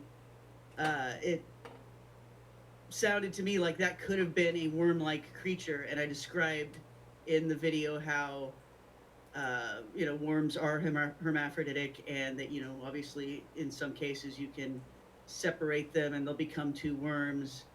And I think I showed in one of my videos a worm that its mouth is its anus, and it has a head that looks very much like the legs of Melusine. You were talking about that, the heraldic emblem that's used on the Starbucks logo.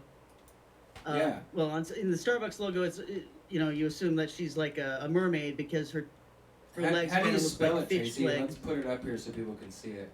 But the you know, some of the older, or presumed older versions of Melusine, she's got worm-like legs or snake legs, not so much fish legs. So I think that those symbols are interchangeable. The lady with the fish legs, or the worm legs, or the the reptilian legs. And you pointed out it looks pretty much similar to Abraxas too, right? The chicken-headed, snake-legged Gnostic deity. Yeah. So all these creatures are called anguipedes because they've got snakes for legs. And Okay. yeah, I mean, it kind of looks to me like maybe a creature that is just totally infested with parasite worms, and they're just spilling out of its guts everywhere, you know? I mean, that's one of the things I thought of when I started looking at those symbols from that angle. So, I mean, literally thinking of the gods or some of the primordial creatures of the universe as being worm-like matches up with the literal descriptions in the mythologies, and they even use that word in some cases. And the word orm is the same as the word for dragon or serpent. That's the word that's frequently used to refer to the devil. So I think that that's how ancient man perceived some of the older creatures. You know how, like, Lovecraft talks about the great old gods, and how they're kind of, they represent a form of existence that precedes the one that we're in now. Right. And so that's why they're kind of chaotic. And, you know, Cthulhu, he's got all these tentacles coming out everywhere, right? Well, couldn't he be one of these things that's like a worm that's, you know, connected to a bunch of other worms, and Yeah. you can't even tell where one worm ends and another one begins? Yeah, I've always I thought think of that's what Cthulhu that way. Ouroboros is, you know? Sorry, go ahead. No, that's what I mean. This whole park just tripped me out because it makes me think of this. And I remember another thing that you had in the Baphomet book was the idea that maybe they also were referencing giants, that their lower extremities had failed. Oh, yeah. You know, Yeah. I mean, I know I'm not expecting you to, you know, have mental reference to your whole book. It's a encyclopedic book, but I just remember that like one of the Nephilim would have been huge and still been like a god because it was so much larger than mankind, but then like it broke its back and had to stay in a cave, and so that the legs stretched out and even then still looked like snake legs because now they had these decrepit, shriveling up legs that no longer worked, and mankind had to come and service them and still worship them, but that they couldn't ambulate, and it it reminded me of that too. Huh. Are you sure this was in my book? Either way, it's an interesting idea. I mean, it could have been. I'm pretty sure I but looked over the final draft of that, but Alex Rivera also helped me write that book, so there were large sections that were written mostly by him. yeah, it might have Maybe been that part was of in there Alex's. and I forgot about it or something. Yeah, that's why I love my digital copy. If you guys haven't bought the Baphomet book and you're interested in this, at least go get the digital copy, because then you can go to your Kindle and go to search, and you can find anything. Like we could look up Nephilim or giants, and at least some references will pop right up. That's the other thing. If you guys ever do another edition of that, I would definitely index it. I know it would be a pain in the ass though, but it would be awesome with an index. So. Oh, you can say that about any of the books I've published. Like, they all could have used indexes and Yeah, it's just work. It's editors hard and work. proofreaders for that matter. There's even a book, I mean, I'm not even going to mention it, but there's a graphic in there that's been upside down this whole time and no one's even pointed it out. Oh yeah. Yeah. That's funny. Of But course, yeah, the thing about them, their legs failing, that's an interesting angle because of several things. One of them is something I've mentioned before in some of my other videos that are on Plus Ultra, about this idea, the way Mercury is represented in alchemical literature. They talk about him being the slave, and it's a chemical agent that you're using in the process of transmuting chemicals, but they represent him as being a slave that you have to capture. And the reason why is because it's like mercury is this liquid metal, and then you can turn it into vapor very easily. And that, that's what you're trying to contain and prevent it from escaping. Not only because you want to use it in your operation, but also because it's very dangerous to let the vapors get out. So Mercury is represented just like the character Mercury in the Roman myths. He's this kind of wily trickster character. He's represented as a young man, and that in order to make use of him, you have to capture him, and you always have to keep watch of him because he's trying to escape all the time. And so one of the ways that they use in alchemical literature to represent keeping Mercury under wraps is breaking his legs. Oh, they show interesting. Saturn, or cutting his legs off too, or cutting them off at the knees. So they show Saturn with his scythe coming and cutting the legs off of Mercury, so that prevents him from escaping. And it just seems like, well, this all can't be a coincidence. It all connects somehow Right. with what you're talking about. These potentially creatures that can't walk the way we do. And so could be represented also as creatures with wormy or snaky legs. Trippy. Very interesting. Yeah. Also, the way I landed back on these sculptures this time was because somebody had used the word louche, and so I'd been a long time since I'd seen the word. I'd kind of forgotten about it. And louche is a kind of a new agey word for the human energy that the archons or demons or whatever, the invisible creatures, some people think of aliens, that they're feeding off of us, kind of like the Matrix, or they're feeding off of us almost like a drinking straw, right? Like they want to rile us up and get us angry or happy or whatever it is, and then somehow they're harvesting that energy. And the word louche is another word that describes that energy. And this popped up. And so it made me think of, the idea of archons or reptilians feeding off of our energy. Yes. And I was going to go to louche for image search and see what pops up. Just, Hey guys, I'm gonna have to sign off here soon. Yeah, well, Is there we anything else I should say? You know, nothing else pops up right now. We're really glad to have you, Tracy. And once again, I encourage everybody to go to Tracy's website, sign up for Plus Ultra, $88 for a year. That's if you want the discount, $10 a month otherwise, and you get all kinds of secret insider information similar to what we're talking about tonight, only not so shoot from the hip. It's really well researched and extensive. Tracy goes way, way spelunkering down the rabbit holes. Alex said one time, Alex Rivera, your co-author, said, Tracy flies where only angels dare to tread, and I think that's an accurate description of your approach to research. You know. Thank you very much. I appreciate you saying that, and I appreciate you having me on tonight. It's been lots of fun. Yep, we'll do it again thank you, sometime. Tracy. Have a great night, and we'll be in touch. We'll just keep rolling without you here. Cool. All right. So long. All right, bye-bye. See you later. Tracy Twyman, ladies and gentlemen. All right. I could see why they want her loosh.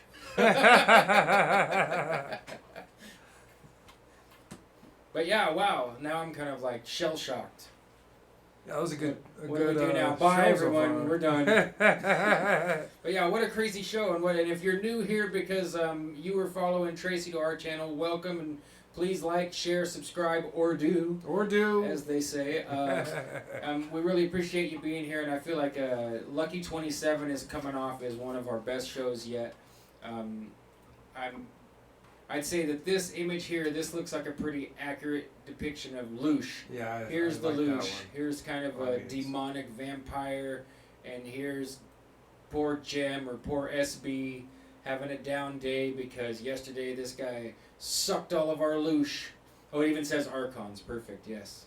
Parasites on the loose. Yeah, this is a common Gnostic concept and a common New Age concept that somehow we're here on the earth, and the bigger game going on beyond what we can see and understand is that some kind of supernatural entities are fighting either to try and save and help us in the way like you imagine guardian angel or angels being helpful versus the fallen or demonic forces or the archons who are trying to not only make us suffer but to do it in such a way that they're able to harvest and take that energy and somehow reinvigorate and power themselves all the more. And as much as that sounds terrifying, I'd say if you use the Sherlock Holmes methodology of, you take everything else out of the way and whatever remains, no matter how crazy it sounds, then that's the truth.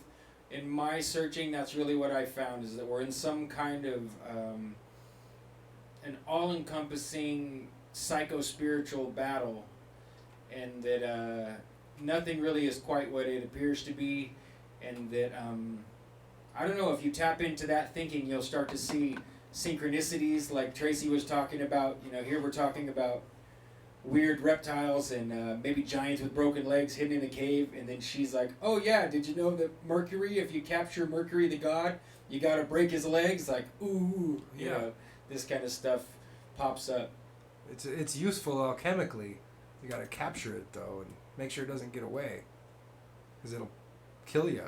Breathe it in. Yeah, you can't. It's worse than playing with fire. Playing with mercury. They use mercury for the Nazi Bell. The spaceship. UFO, yeah, the spaceship. We'll put that up on the screen too. Did you see this? Moon Nazis. That's interesting. H.G. Wells, The Food of the Gods. I wonder what that book's about. That looks pretty interesting. Oh, weird! Look at somebody else is thinking the way we are. Chevron, human energy. Human energy. Well, that's what they call us in this communitarian legal system and the laws and the programs they write. They call it asset-based community development. And what we are is we're human resources, literally human resources. And that's, as much as that sounds paranoid, if you look into it, you'll see that they allocate and assign us through our birth certificate and other means as literally being... We're bonded. Yeah, we're living property to be utilized. Let's look up loosh in the Urban Dictionary, because I love Urban Dictionary. Loosh, a New Age term applied to energy produced by human beings that other entities use to feed from. 2, it's also used to refer to the energy that is produced by suffering that entity's feed?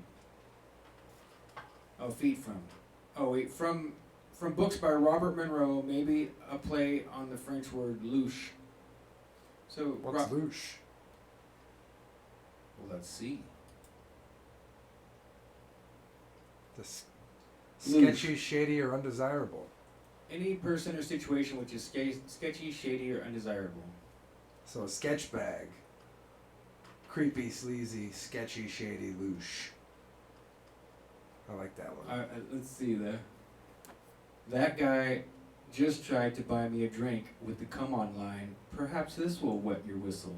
How louche can you get? That's pretty interesting. So yeah, we got 40 minutes to go, and I feel shell shocked. A little shell shocked after I gotta Tracy Twyman. thank Tracy again for coming. That was terrific. I guess we could go over here and well, first let's get back to not that. I know that's. I don't remember who you put on Ursula's face there, but it always makes me think of this lady I know named Nikki.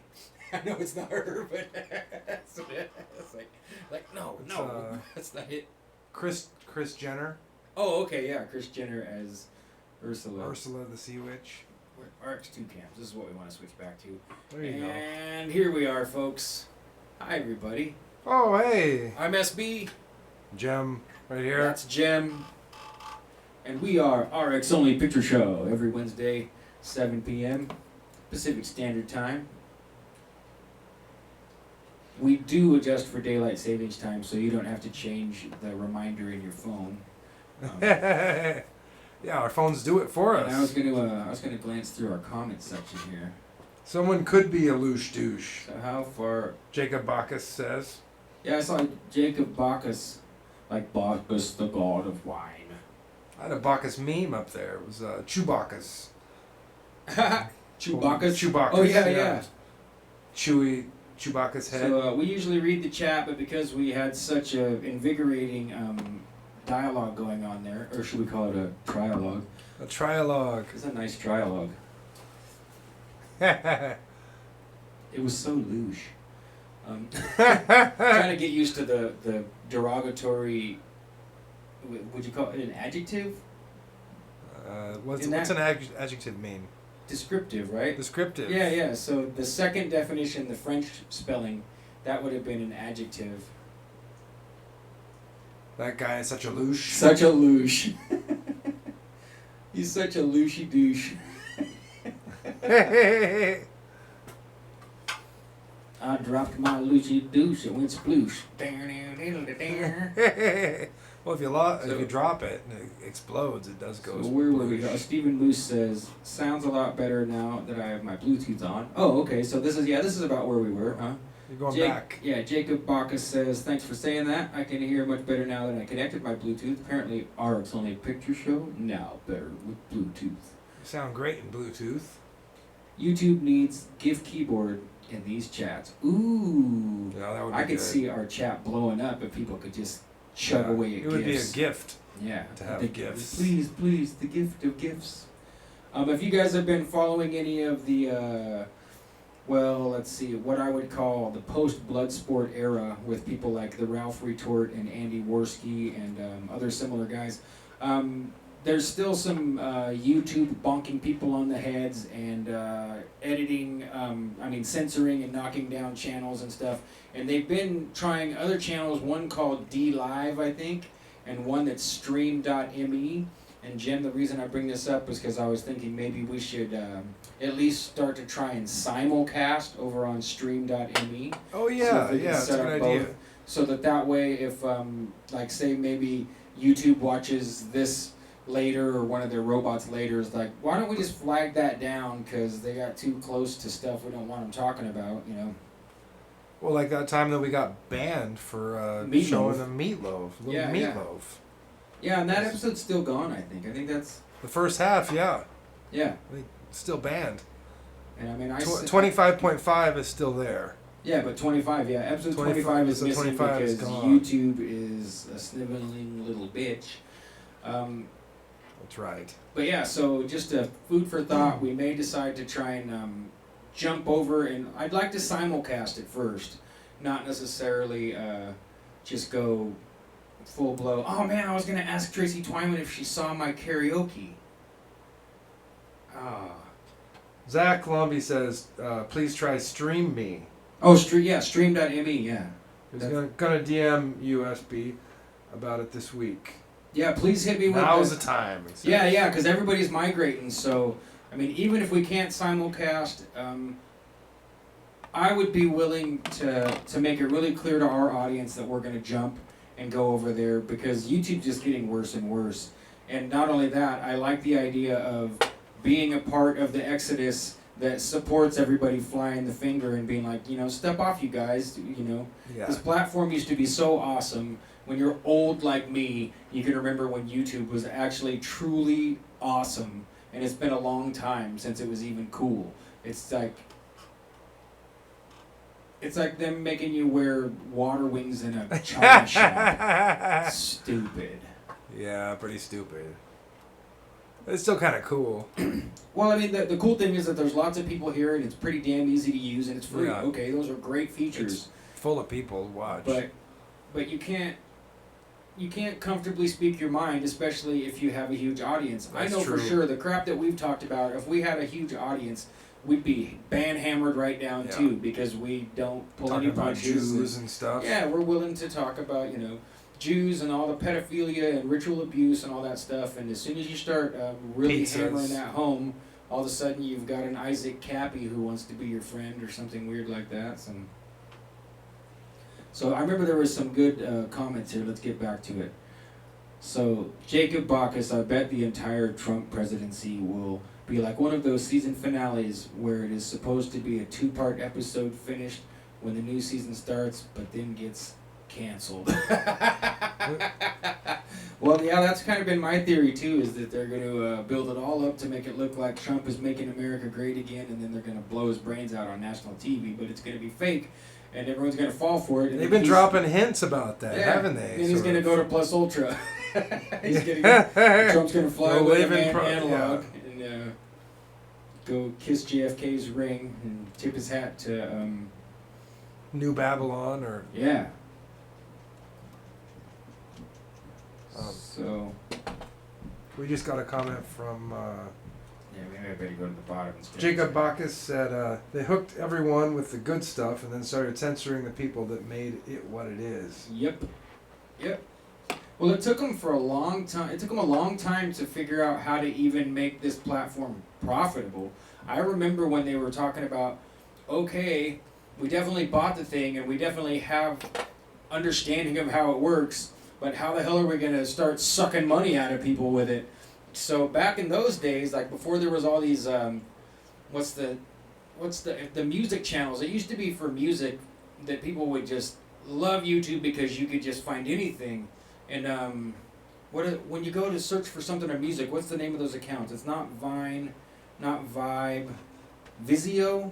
I can't remember. Anyway, I remember when those Vivo. came in. Vivo, yeah. Vivo. The Vivo channels just came in like so many 10,000s of refugees at the YouTube borders, and YouTube just let them in. Didn't even consider checking their ID or anything. Just like, Yeah, you want to vote? oh man, I should play my actors playing a part song. You guys want to hear a song? I was gonna bring some Play a song. some bass drum pedals so we could set up Jim's drum set, but I forgot them. So We forgot. we'll have to do drums next week. But want to hear a song? Yes or no? Okay, we got 12 people watching. If you want to hear a song, hit 1. If you want us to move on to the next subject and no song, we can still talk about Pixie Bones. Oh, We can Pixie see Bones. Pixie We should Bones. talk about Pixie Bones. All right. Well, sorry, Jim just preempted all of your voting because he is. You could play this song. I'll It's play a us good song song. on the way out. It's if a you good want. song. But this video is pretty insane. Yeah, this thing's nuts. Oh, we're gonna have to go back over here. We're gonna have to. Well, I'll wait till it pops up. I heard about this today from SB, and he told me there was they found some Pixie Bones. Yeah, check Somebody this- found some Pixie Bones. Check this out, you guys. So they're saying they tested these bones and that they're allegedly real. And here's the video that Jam and I watched. They said that this was found like in an eagle's nest in Cornwall. I actually have a friend who lives there. She was living in Cornwall. kill some. So some tails. bird, some eagle. Well, I think it's a falcon. is what Was it a falcon? Yeah. Falcon's nest. Yeah, falcon ate these. This The falcon critter. ate the pixie bones, the pixie bones, the pixie bones. and Actually, I guess not the bones, or we wouldn't have found it. well, maybe a bird shaped them out. This is what's slowing us down. You have a lot of windows. Yeah, I see we're kind of hanging, so I was trying to kill some of them so we could not keep our fans waiting. Oh, a new subscriber. Thank you, Yvonne Ramirez. We appreciate your subscription. Nice, thanks. This tiny human skeleton was discovered in a falcon's nest in Cornwall, it says. I remember, was there audio or not? Turn it up. There we go. Oh, there's birds chirping. See, it looks. See, Jam and I were speculating that it looks fake. Looks like some of them are real bones. Looks like chicken bones, some of them though. To me, little the bit. skull looks very much like different material than the rest It of looks it. like too. a sculpted little skull. Well, it looks, the color is, it's darker than everything else. Resin. I mean, it Those look matches. like- It looks really good, but. And the other thing I pointed out when Jem and I watched this earlier was that if you really thought this was like super duper one of a kind, you wouldn't do what we're about to see this guy do, which is like drastically manipulate the artifact. I mean, I guess, you know, if you're just a lunkhead, if you're an idiot, you might do it. But He's gonna do it right now. like this, like you wouldn't do that. You'd be afraid that the vertebrae would break and you'd have a less like that. There's just no way you would do that if you thought. I He's mean, really manhandling those we pixie bones. work with wax sculptures every day that are eventually going to become bronze, and believe me, you don't even do that with something you know you can replace with not too much work, because you don't want to have to fix it. And if you have the only known pixie skeleton on Earth, you'd think you'd be pretty concerned about whether or not the T1 vertebrae remained intact for He's people got to a see. lot of vertebrae, doesn't he? Yeah. Shouldn't it be a little bit shorter? Yeah, I mean, like, so, it's not fresh off the top of my head, but in the human spine, you have T, Like 33 vertebrae. no, C, it starts with C. Yeah, I think there's 33. Isn't there? There's like 23 up until your Is coccyx or your. I think it's So- 33 bones in your vertebrae. Let's look it up. But Pretty so sure you've it's got, 33. so you've got, You can look it up. the very first one is C1, cervical 1, and then T is for thoracic. And Looks like some of those. so to me, where my mouse is right here, That's right where- in this area, yeah. this is where you would be getting to the Pelvis. to the pelvis, yeah, to the top of the hip bones and the connecting everything You right know, maybe here. So. pixies have longer torsos. Than, Yeah, that's it. I mean, I don't know. Maybe it's maybe it has that. Maybe it's like maybe pixies are actually half bird. This looks like a bird skeleton to me. It does. It looks Let's like a keep, Let's bird. keep rolling the video. Keep our fans happy here. And that looks like a chicken bone. I mean, this is great art, even if it is fake. It's I mean, pretty good. It's wonderful. Makes me want to Google the homunculus videos. If you've never searched homunculus on YouTube, YouTube is still fun for that. You find Russian guys adding their own fluids to chicken eggs and alleging that they've impregnated them. Right? The guy smashing it with the book. Oh yeah, Corny. His name's Corny. But yeah, that skull, it looks a little too perfect. It looks manufactured to me. And painted. Yeah. A little painted. And that sound, it sounds like it's solid and. If you were on top of it right now, heavy if you skull. could duplicate these things, you could get a bunch of money. We should probably start doing that. You know, get some real serious views. Make some tiny skulls. Get a clump of feathers and. It'd be pretty cool to make our channel the one that copies whatever the most recent fantastical hoax is, so that everyone that follows us knows that we're faking, and try to get ourselves viral by everyone else not knowing we're faking, so our fans can all go, got him again! That's a good idea. 3 for 3! We'd be Where am I on here? Oh, this figured is out pretty quick though. Dr. Frogner Park. I was trying to find what Tracy said the name of this lady from Starbucks was. Oh, what did she say? I couldn't remember the. I tried to Google it real quick. Yeah, go back and check the search history. Oh yeah, but she didn't. This is You the, spelled it wrong, but we could look at the misspelling Go back and one suss more. it out. Yeah. One more. One more time. One more time.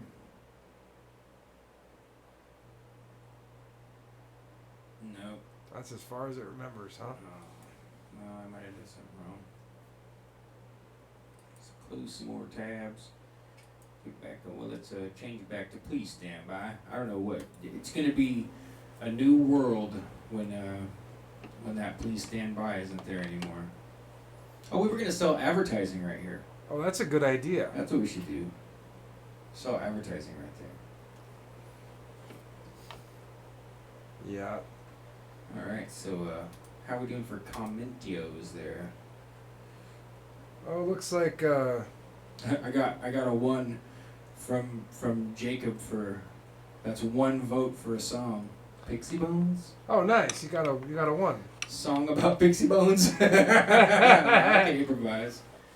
It's a rib cage, has gold bones like What the fuck? ha ha ha. They should count the vertebrae. Losing more and more faith in the existence of Pixie. Very, very good. Oh, Pujahideen. I didn't see him till just now. What's up? Shout out to Pujahideen. White What's up? Auxiliary. Hoax. Folks, No, hoax. that's an angle. A pretend hoax. It's a real Pixie. Pixie Gate. Folks hoax plus loose deuce equals win-win. Yeah, you are right at the top of our new favorites there, Yeah, Jacob. 'cause that's pretty good. We need a t-shirt. This is a picture show statement right here.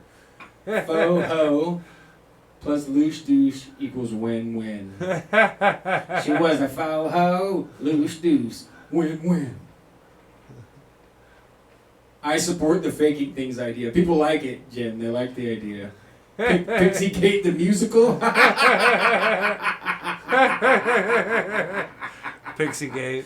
Don't tempt us. Who will QAnon marry this week? QAnon gets married is a good. That'd be a good hoax. Q marries P. Yeah, P and Q. Yeah, we'd have to marry P and Q, huh? Mind your P's and Q's. Man, so much pressure, Jim. We got 30 more minutes. So much to- pressure. I guess I better play 30 a more song, minutes. You better play huh? a You got a song. song you want to hear? What? I was thinking just to play the actors playing a part Yeah, actors because playing anytime a people part's get a good- elected, that's what You gotta keep it loose. Keep it loose. Whoa! Oh, I get to add some fun to the song. Can you play with the Trump mask on? Sure, I can. Oh, sweet. What kind of question is that? Are you even in tune? Think you're in tune? We haven't tuned this thing up for a while, huh? We'll make it work.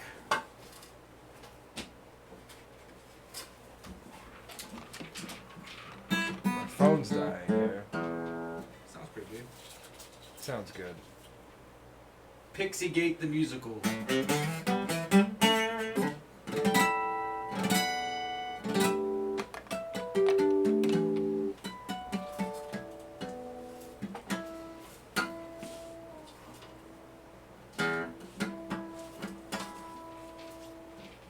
I guess if I'm gonna do this, I could Dude, stand in front of your get this mic a little bit more microphone. attenuated. Not that I think I need it. I'm a loud son of a bitch. Testing, checking the microphone. Your mother's a nice lady. Oh, but it looks good if I'm gonna throw the Trump mask on. My mother is a nice lady, but it doesn't mean she's not a bitch. Whoa! I hope she's not watching. Don't you remember when she gave us a ride? I do remember. She said she doesn't watch. Yeah, So I can she say, might my watch in mom secret. makes nasty cakes and they're gross, and she'll never even know. She'll probably punch She'll you. find out now. She's going like this. She's like, somebody's. Who's poking my loosh? Sean! Thank you, luckily, she says. Ants Canada has nothing on us. On you.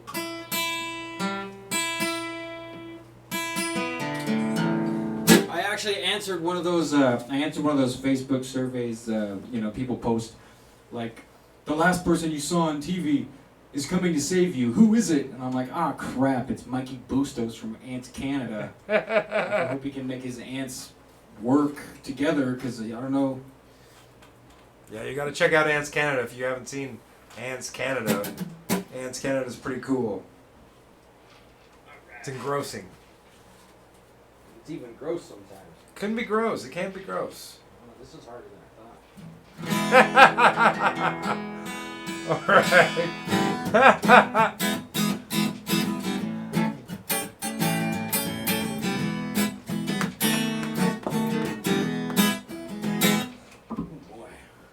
Can you sing in there? Yeah, I can sing it here. Now, oh, that's right. Hold on. Usually I would have the cable up here.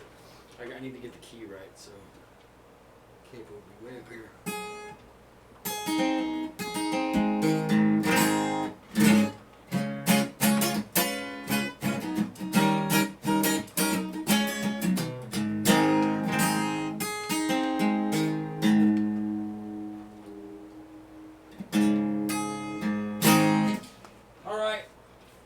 The irony of putting this map on is that the name of this song is Selections. You think you're electing them, but they're being selected.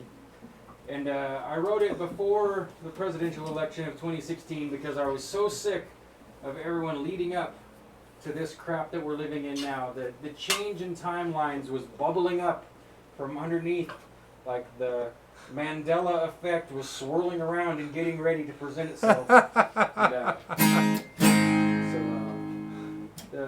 The lyrics are all about how it's all fake and they're all actors. And I think Tracy Twyman's probably right. It's probably more like a loosely scripted, avant-garde, improvisational, not Loosely. Like yeah, loosely. Loosely scripted. So.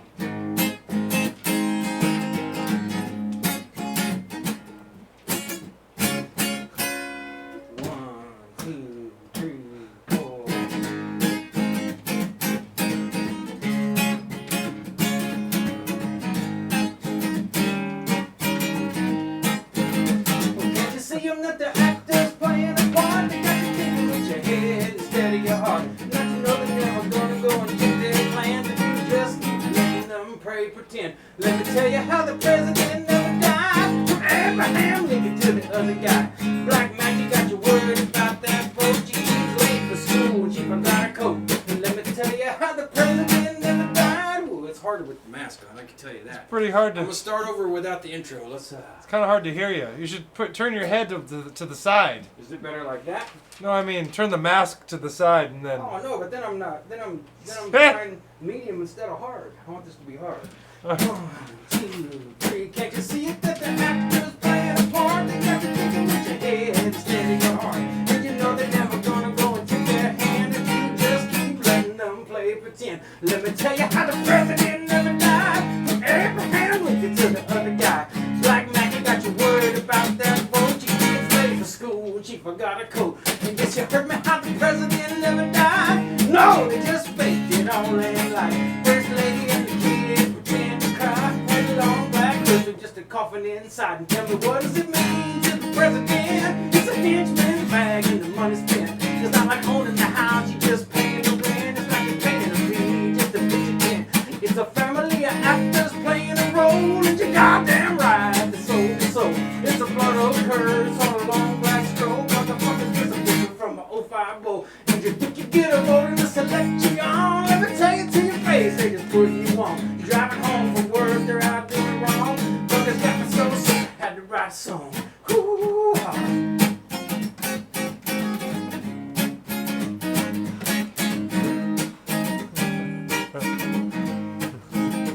Let me tell you that the actors playing a part. They got you thinking head instead of your heart. And you know they're never gonna go and take their hand if you just keep letting them play pretend. Let me tell you how the president never died. From Abraham Lincoln to the other guy. Black man, you got you worried about that vote. Your kids late for school and you forgot a hope. Yes, you heard me how the president never died. No, they just faked it all and lied. First lady and the kids pretend to cry. Had a long black person just a coffin inside. Tell me, what does it mean to be president? Well, it's a henchman bag and the money spent. It's not like owning the house, you're just paying the rent. It's like you're paying the fee just to pitch a tent. It's a family of actors playing a role. It's your goddamn right, they sold their soul. It's a blood old curse on a long black skull. Buggerfuckers just drinking from a 05 bowl. Oh, and you think you get a vote in the selection? Let me tell you to your face, they just put you on. You're driving home from work, they're out doing wrong. The buggers got me so sick, I had to write a song. Ooh-ah.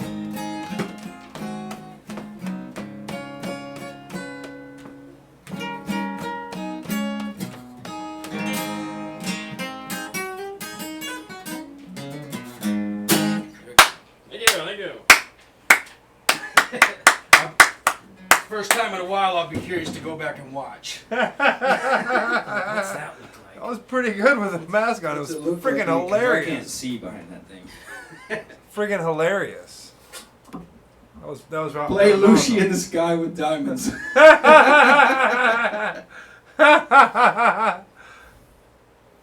Oh yes, That's a good one. Luckily is correct. If you haven't gone to Ants Canada and watched the Halloween episode, then get ready to be scared even though Halloween is over. I mean, because- this last Halloween? yes, he wrote an Ants musical. Are you serious? An Ants musical? Yes. I'll have to check that out. It's hokey. Well, it's Like Ants we're Canada. dedicated Ants Canada fans, and we were like, we gotta turn you off, Bustos. This is terrible. Oh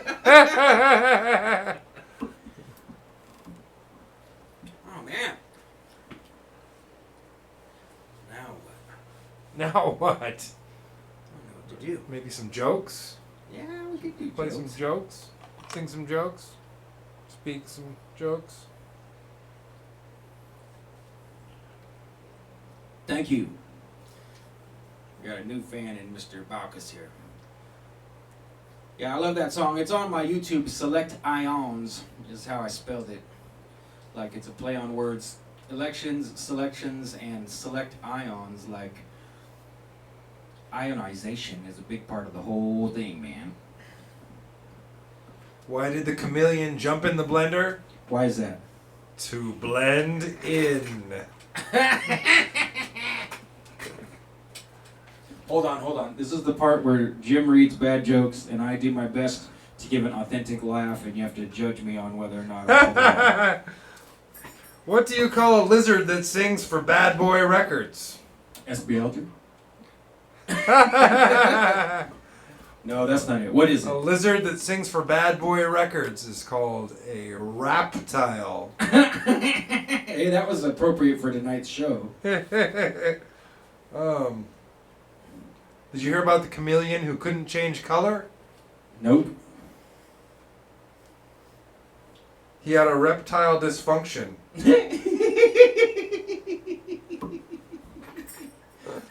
Hold on.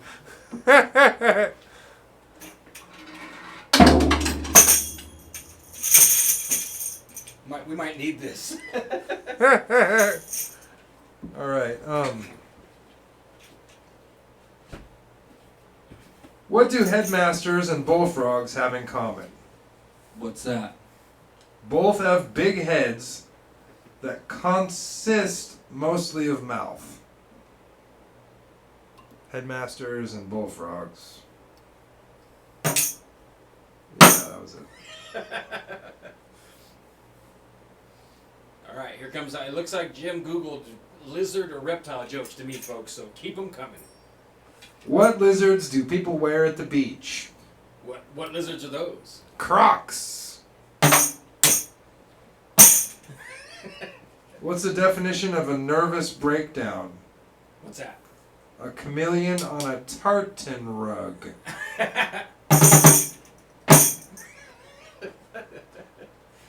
You know what a tartan rug is, right? What's a tartan rug? Tartan is the really colorful Scottish kilt patterns. I see. So It's like that poor plaid. What's the definition of a nervous breakdown, a chameleon on a tartan rug? Just read that one. What do you call a Komodo dragon with a carrot in each ear? What's that? Anything you want to, because he can't hear you. I broke it. Oh shit! Hey, sounds better. Yeah, probably so. I broke. That's okay. You can buy a drum head for this. I got an extra drum head. In the other room. Oh yeah, we got other. So we got a whole pile. Other broken a whole drums, pile of stuff yeah. to repair. Cool. What was that thing called? Cajon. Cajon. Yeah, I kicked a hole in a cajon one time. Kicked a hole in a cajon. It was a faux cajon. Faux cajon. Gonna call Al Capone. Come and fix it. Who do you call to fix your faux capone? Or faux cajon?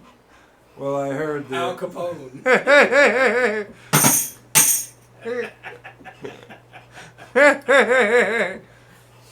On the phone.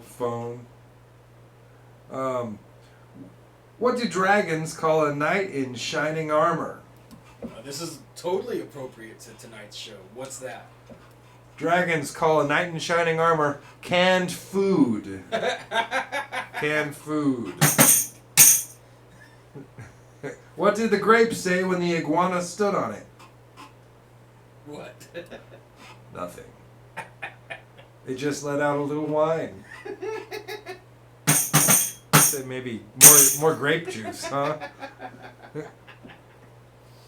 We're having fun. We hope you are too, all 14 viewers. When does a lizard go moo?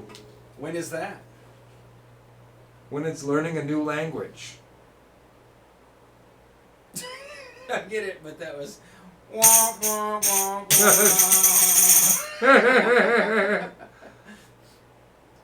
What do you call a lizard that can pick up an elephant?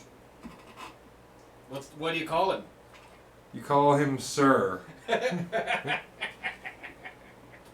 I love that every time, folks. I gotta give you some very meta commentary here. Usually the reason Jem ends up reading jokes is that's right. Moose has got it right. That's rest in peace. Either that or we just lost our stream. But usually, like, I drink a bunch of caffeine and red or green dye, and then all of a sudden I have to pee so bad that I just look at Jim and I say, "Dude, I gotta go! I'm out! And Bye!" I run away. And so Jim, being a courteous co-host of the whole show, is like, "Oh man, I gotta do something. I can't just sit here and wait." I'm not quite the natural performer as SB is. So he'll look up some jokes. And it's always the case that the top 5, maybe 10 jokes at the most are pretty good. And then, like, the joke... Most of them are terrible jokes. The joke on the internet curve just goes, whoosh. Yeah, And it just terrible joke. takes a huge loosh. And that's the point that we just reached. Yeah, F for the bullfrog headmaster joke, exactly. What do you call a rich lizard? What's that? A golf-blooded reptile. Yeah, see? Whoa! Like, now the jokes are like... Why did the lizard cross the road? Why did the lizard cross the road, Jim? To prove to the possum that it can be done. No! Knock knock. Who's there? Iguana. Iguana who? Iguana, stop telling jokes. Alright, good one. I think erectile dysfunction was kind of funny. I agree. We haven't look at your see you got to be careful with those bad jokes. We were at 14 and now we're at 11. Oh shit. But that's okay because the show's almost over. We're getting close. We're pushing it here. Oh, snap. Ooh, got any juggling balls? It's been a while since we've. It has. It's been a while. Like, we must have had some pretty good stuff going on because we haven't yo-yoed, juggled, played much music, and we certainly haven't gotten our art supplies out. Take it easy, Bouja. See you later. Boo Jahadine. Hey, you were bougie before it was cool. a little rusty here. But yeah, thanks for tuning in. Tell your friends. Please like, share, subscribe, or do. I'm Jem. This is SB, and we are RX Only Picture Show. We are. And this is rocking the baby in the cradle, baby in the cradle, baby in the cradle. Whoa. Kind of rusty here. Me too. I haven't done this in a while. I'm kind of limited for space on Joe.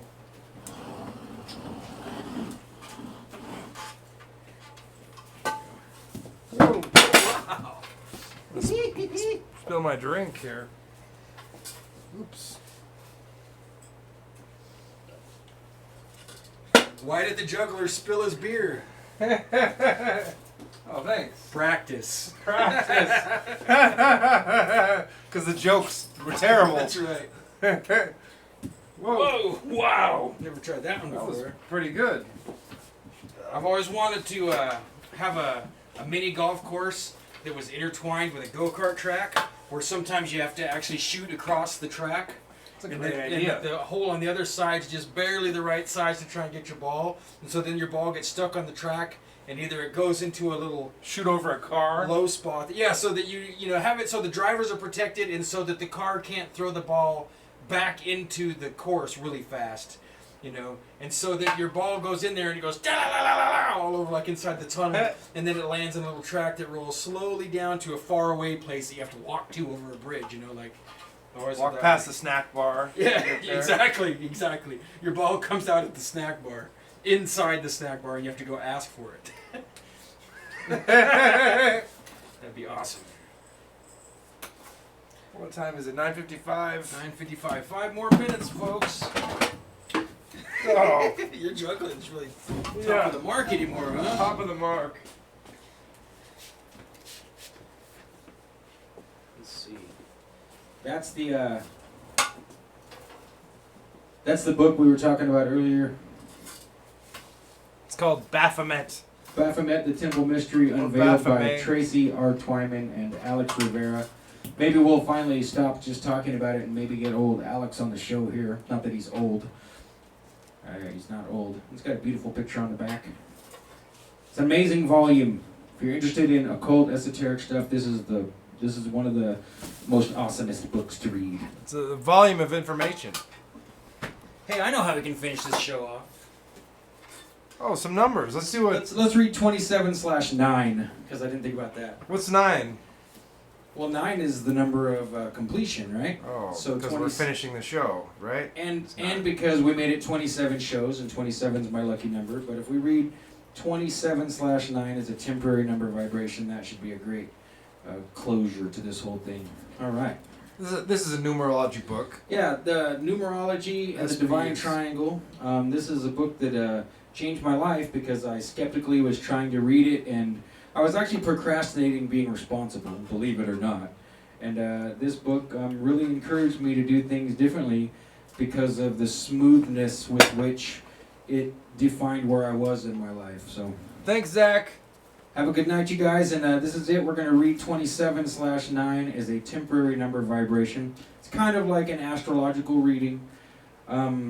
So 27/9, and the reason it's /9 is because 2 + 7 = 9. That's like the most basic beginning of understanding numerology. You're always reducing numbers down. So 31 would equal 4, 27 = 9, and it says, birth, marriage, start of a new business. Things are growing, blossoming, and bearing fruit under this vibration. It is a fertile, promising period in your life. Relationships bloom and bring deeper understanding. Therefore, marriage and close partnerships are a probability here. If you've been planning to open a new business, patent an idea, have a showing or present any kind of creative enterprise, now is the time to do so. This vibration brings together all the ingredients for a successful promotion. You will enlist the aid of others, then they in turn will be more than happy to see that you receive what you need because your positive attitude is infectious. This could very well be the beginning of your fortune. Right. The events occurring now will ultimately bring the wealth, prosperity, and goals that you seek. A negative reaction could bring delays, postponed travels, the termination of an existing business, or generally unhappy feelings. By expressing a positive, expectant attitude, you can bring about the best side of this unusually excellent number vibration. You are off on a happy new adventure in many respects. A trip is possible, but if you do not travel physically, you are at least on a journey toward your innermost dreams. All right. All right. I like that. So maybe everything leading up to now was just the introduction, Jim. We got to start somewhere. Yeah, we do. 81 Yeah, hours. if we're going to give you guys any advice in the world, it would be take action and don't just think about it. Because if we wouldn't have taken action, April 1st of last year, I would have went on Andy Worski's Worski Live, and I would have debated about the flat Earth with this weird guy named J.F. Garapi, and then we would have just imagined what happened next. But instead, we threw all this together and said, screw it, we're going to suck and it's going to be stupid, but we're going live right now. And that was 27 episodes ago. Hey, it's also a new moon. Very good. Yes. Jacob Box. Yeah. And, So- and actually, we've done 81 hours of Yeah. this show by the end of this episode. Which is also 9. 8 plus 1 is 9. Yeah. Woo. So I'm going to read there's a correlation in this book of numbers to tarot symbols and astrology. And I'm just going to read the tarot symbol and then we're going to get out of here. So the Ace of Wands. The hand of God holds forth a living wand, a growing thing with green leaves. Some leaves fall to the earth in the form of yods, the sparks of inspiration and creation. The wand dispenses life to all areas for all purposes. It is pure invention, waiting to be tapped by those who would use this spiritual power. Hear, hear. Amen.